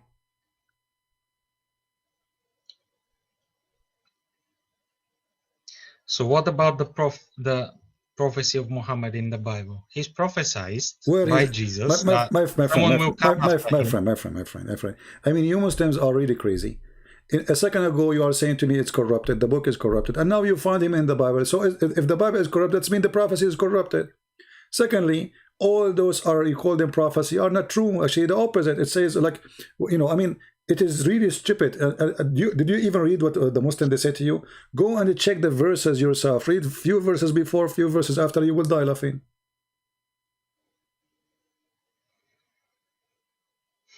One of the videos in YouTube, it's very popular. They say it's in Muhammad is in Isaiah. When the verse is speaking about God, they made Muhammad God. The verse says the Lord. The guy, he cut it and he started reading after. Why? Because in a second people will notice that this is speaking about God. They lie to you. You mentioned to me that Muhammad is a prophet, right? And Muhammad, he received his knowledge from who? From Allah, correct? Yes. Okay. Do you what is your education? Like, did you finish school, university, anything? University. All right, that's wonderful. So I'm talking to an educated person. That's wonderful. How the baby is created? Have you ever heard of someone who claimed to be God, and then he say this, that the sperm became a congealed dead blood? Which God is that? He says such a thing. And then the Muslim, they make videos saying this is scientific, and they start fabricating the translation and the meaning. Then we made the sperm into a clot of a congealed blood. Congealed blood, the sperm will become a congealed blood. This is God. And then the clot, we made it into a lump. And then we made out of the lump bones and cloth. And the bones, which mean at the end we have bones, just bones, there's nothing. And then we close the bones. So the start is stupid, the end is even more funny. And look at the translation. You said you do not know Arabic, right? Yeah, but that's not meant to be a scientific book. No, it's meant. Just because No. You see, when you speak in such details, that is not metaphorical no more. He's telling you stages by stage by stage. This is not just metaphorical. I can say, I agree. You know, we can say that, like in the Bible, it says, Yeah, you made me in such a way. My friend, terms we use today, my friend. no one back then would understand it, isn't it? Yeah, at that time, people they take it because they didn't know what he's talking about. Simply, this is not If he says, "Oh, we're gonna create this embryo and we're gonna make this and this and this," no one's gonna understand. But still, still, he don't have to be stupid, right? I mean, he can say how he created, and then we will be amazed now when we discover it. But he don't be stupid. He don't say we made the sperm into a congealed blood. Or what about chapter 86, where it says that women have a sperm and coming from her ribs, and the man have a sperm is coming from his backbone? I mean, what kind of God he say that? Women don't have a sperm.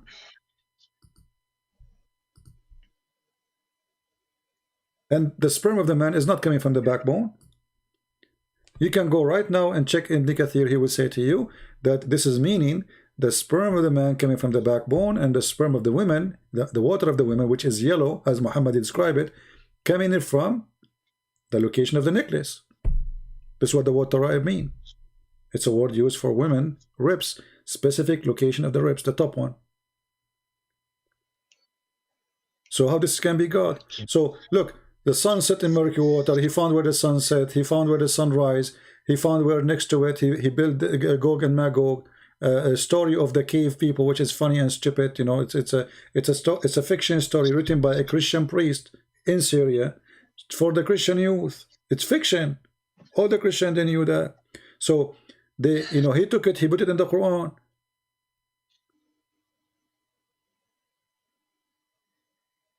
When a Jewish man, he came to Muhammad and he said to him, what is the signs of the hour? Do you know the story?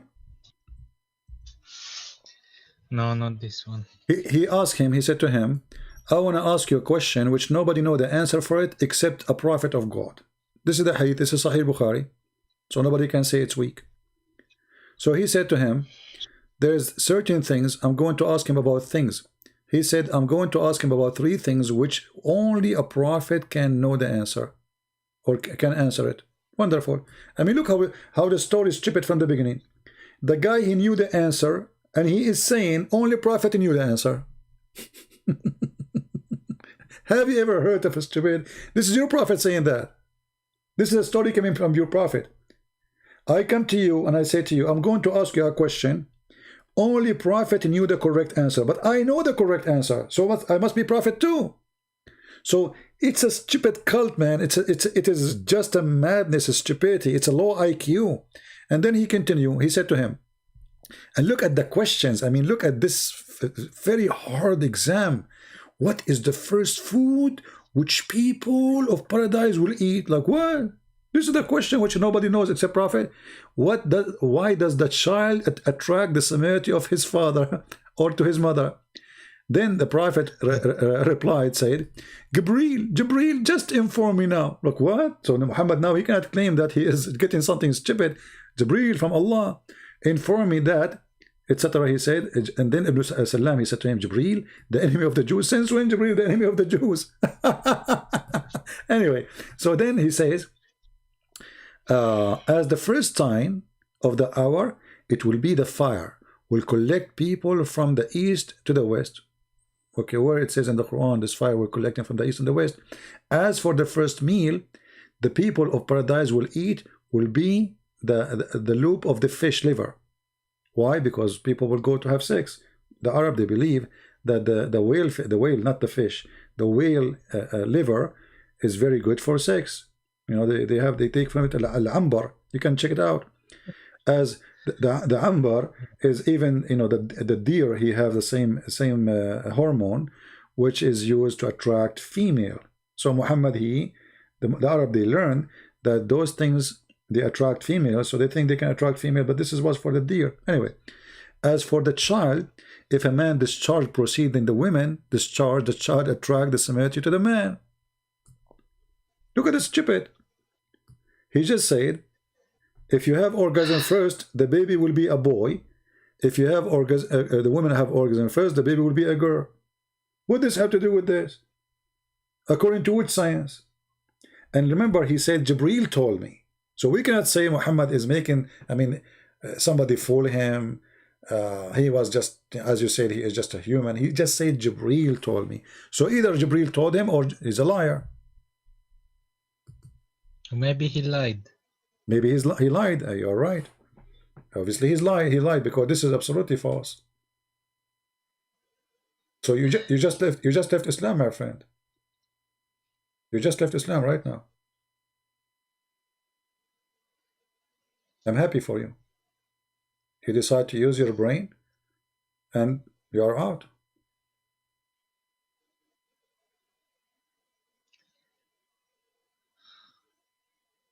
The second you use your brain, you are out of Islam, and now you are out of Islam. I'm really happy for you. I'm so glad you called me today so we can share the truth with you. It's obvious this man is making... What do I do with this? Okay, let's say Islam is false. What do I do with this? Well, you know, now you have to think. I mean, okay, Islam is false. I can invite you to believe in Jesus if you want, but first you have to clear yourself from all the dirt and the garbage of Muhammad, with my respect to you. You see, if we have a computer, have a virus, we cannot install a new clean software without formatting the virus. You have to clean yourself from the garbage of Muhammad. You have to believe in the Holy God. The Holy God is what Jesus, he brought to us. The Holy God is what Jesus taught us. If a man, he look at a woman and he wished to have her, he committed adultery. Not, you know, God, he made you do adultery. Okay, so if people lie to me all my life about this, they never show me this, how can I trust anyone else? Even how do I know this?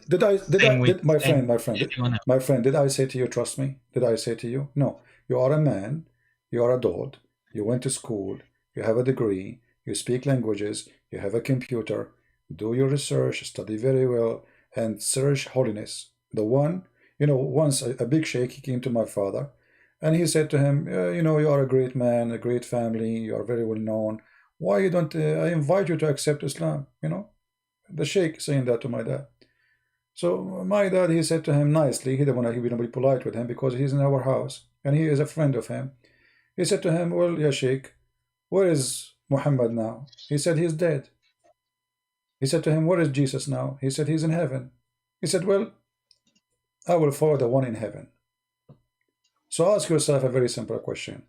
Which one you want to follow? The one who, as you mentioned, you said he is perfect. The one who is right now in heaven.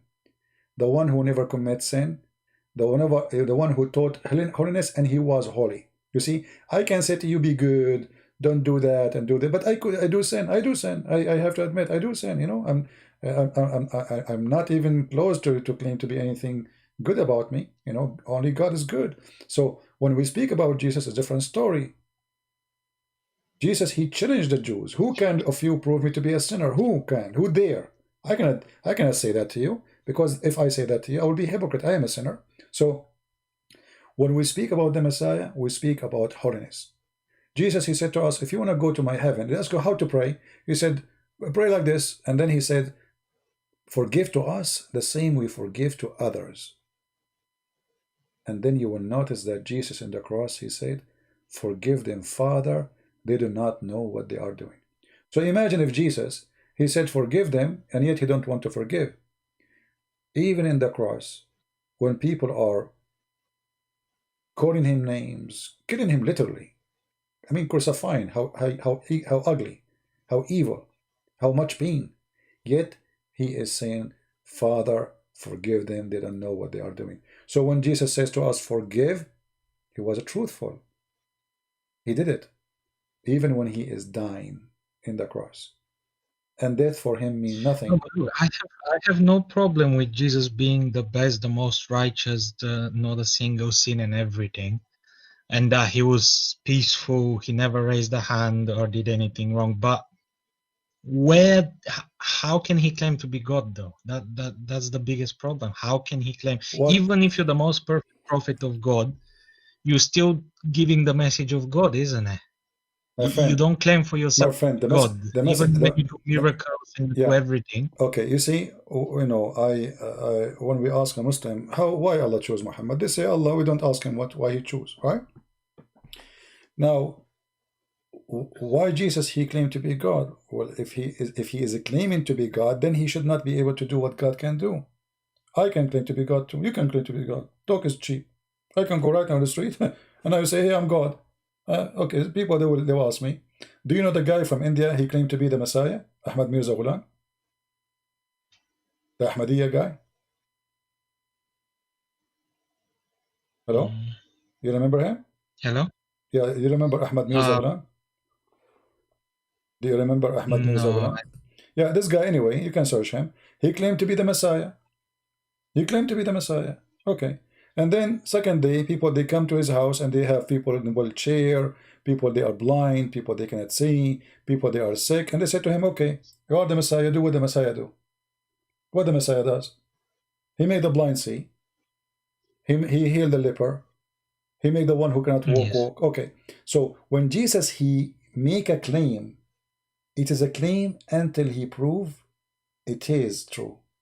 And he did. He did what nobody can do. Resurrecting people from death, making the blind see. I mean, he ordered the nature. One word of him, it's a must. So there's difference between somebody claim, Muhammad claimed to be a prophet, and here we go, you agreed he's a liar. I can claim to be a prophet, you can claim. It's a good business, by the way. These days, I mean, this is the best business ever in history, always. Anyone want to make money, he can make himself a prophet. He will find some fool, and they will give him his money, and that's it. He will live like a king, and then he will start sleeping with the women. Jesus never asked for money. Jesus never have a woman. Jesus never even own a donkey. Jesus never own a house. Jesus never have a palace. I mean, imagine you are in a now and before, nothing changed. If I can raise people from death, how many kings they will worship me and they will be under my command? I will be their boss forever. Because they will die, they knew it's coming. They have a person who will make them alive again. So he did not abuse the power. He was not seeking power, for he is the true God in this earth. So when we question how this has happened, well, God, because the Bible says, for God he loved the world. This is why he came to us. Not because he need to, but because he loved to. There's a huge difference. God did not create me because he need me. He don't need me. He want to share his glory with us. He wanted us to be happy. This is why in Christianity we have different form of speaking to God. We call him Father. We don't say, yes, he is God, but imagine our relationship is not about God. It's about children and their father. This is how much loving he is. And the Quran says, I created not a human or genie except to worship me. The Bible teaches different, totally the opposite direction. This is why you speak to the Father and you pray to the Father, because he is your Father. He is your God, yes, but he is not an evil one. He loves you. So when I speak about Jesus, I try to find the intention of this person. His name is Jesus. What he want from me? What he want? Did he want something from me? No. Did he ask for something? No. Did he ask for the fifth of the booty like Muhammad? No. Did he ask women, hey, give yourself to me? No. He asked you to be holy. He asked you to be loving. He said, love your enemy. I mean, everything he said is for the benefit of mankind. Nobody can question that. Love your enemy. I mean, imagine, my friend, if all mankind, they practice one sentence of Jesus, which is love your enemy. Guess what? We will have no war. We will have no thieves. We will have no criminals. We will have no death. We will have no people crying because people love each other. Just one sentence of Christ's teaching is the solution for mankind. Not the book. You see, just sentence is better than all the books in the world. All the book of wisdom. So Jesus did not fail. True. Jesus did not fail, my friend. We fail. We fail to love each other. We fail to be good to each other. In the Quran, go attack them, go kill them, go take their money, go etc.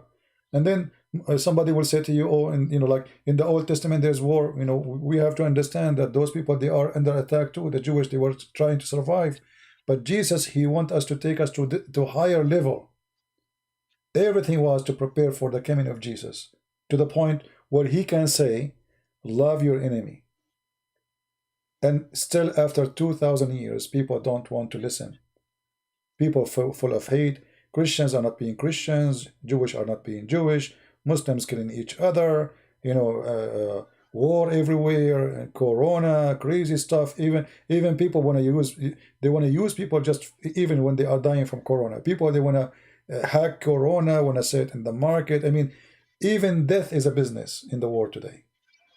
So with the Messiah, we have a new life. And I invite you, my friend. You are a smart person.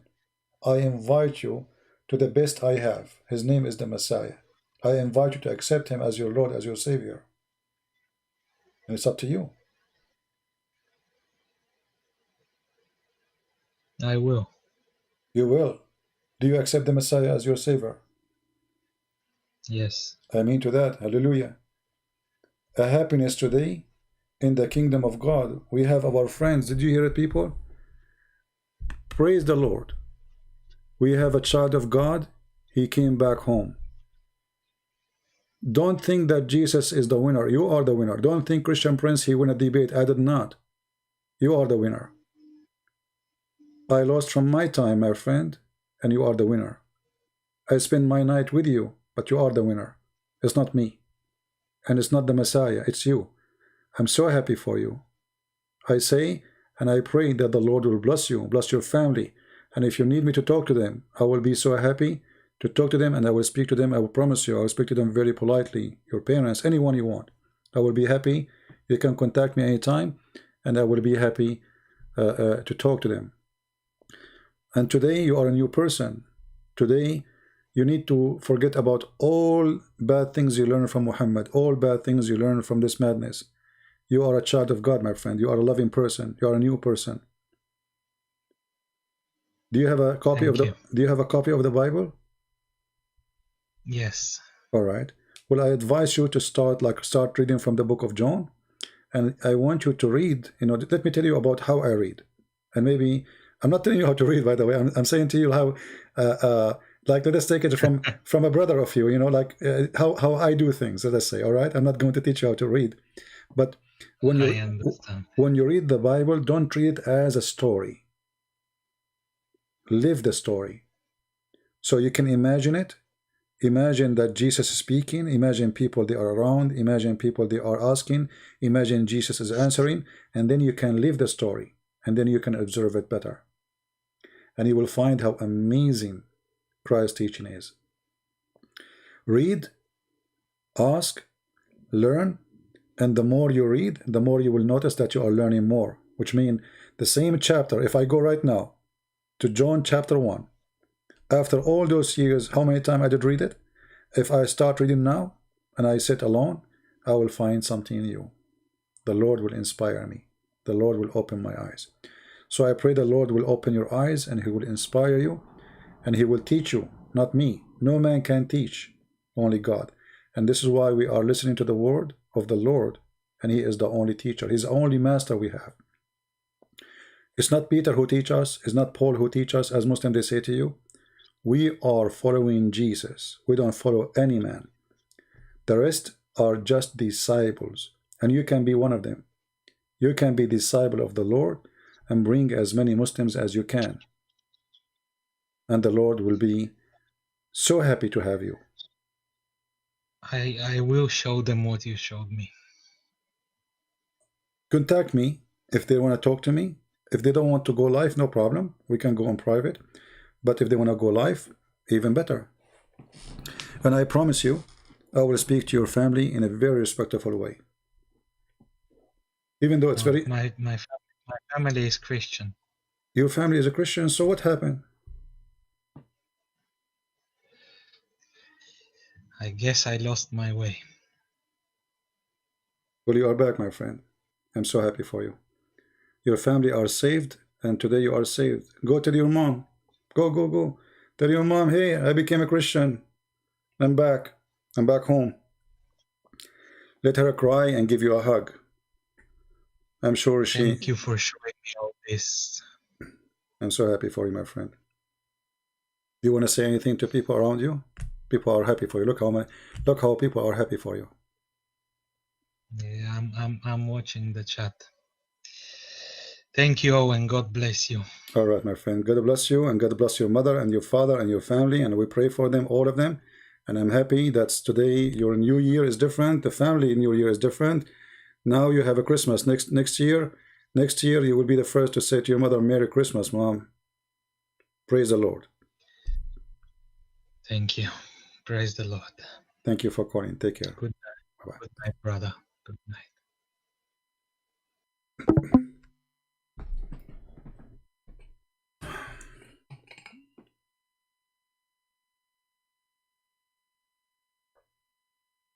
My throat is hurting me. I told you I don't feel good when I go live, but it's worth it. It's worth it. And I'm sure his mother, she will be very happy to hear that he is back to Christ, and he is saved, and he is out of the devil house. Pray for him that the Lord will keep him strong and will protect him and protect his family. And we pray that the Lord, he will bring more people using him to Christ. I apologize, guys. I cannot really stay long. My throat is really hurting badly. I wasn't going to go live today. I told you from the beginning I'm not going to stay long. I hardly can talk. Each time I open my mouth, it's really hurting. I think I have a bad throat infection, maybe. I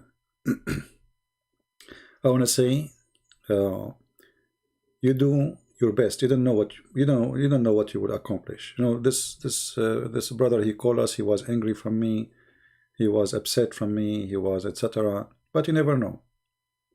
You never know. This is why the Lord, he chose fishermen. You know, he told us to be fisher, to go and fish. And our fishing is different. Is to save, not to kill. Is to secure, not to harm. So I'm glad that he called us today, and I pray that every day we will have more Muslims to call. They call us as Muslims, they hang up as Christians. And this is not the first time happened.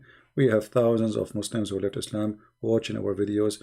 Some they left on air, sometime in private because they don't want to speak about it. Sometime even I don't know about them, and they say to me in the chat. So we are happy for everybody. And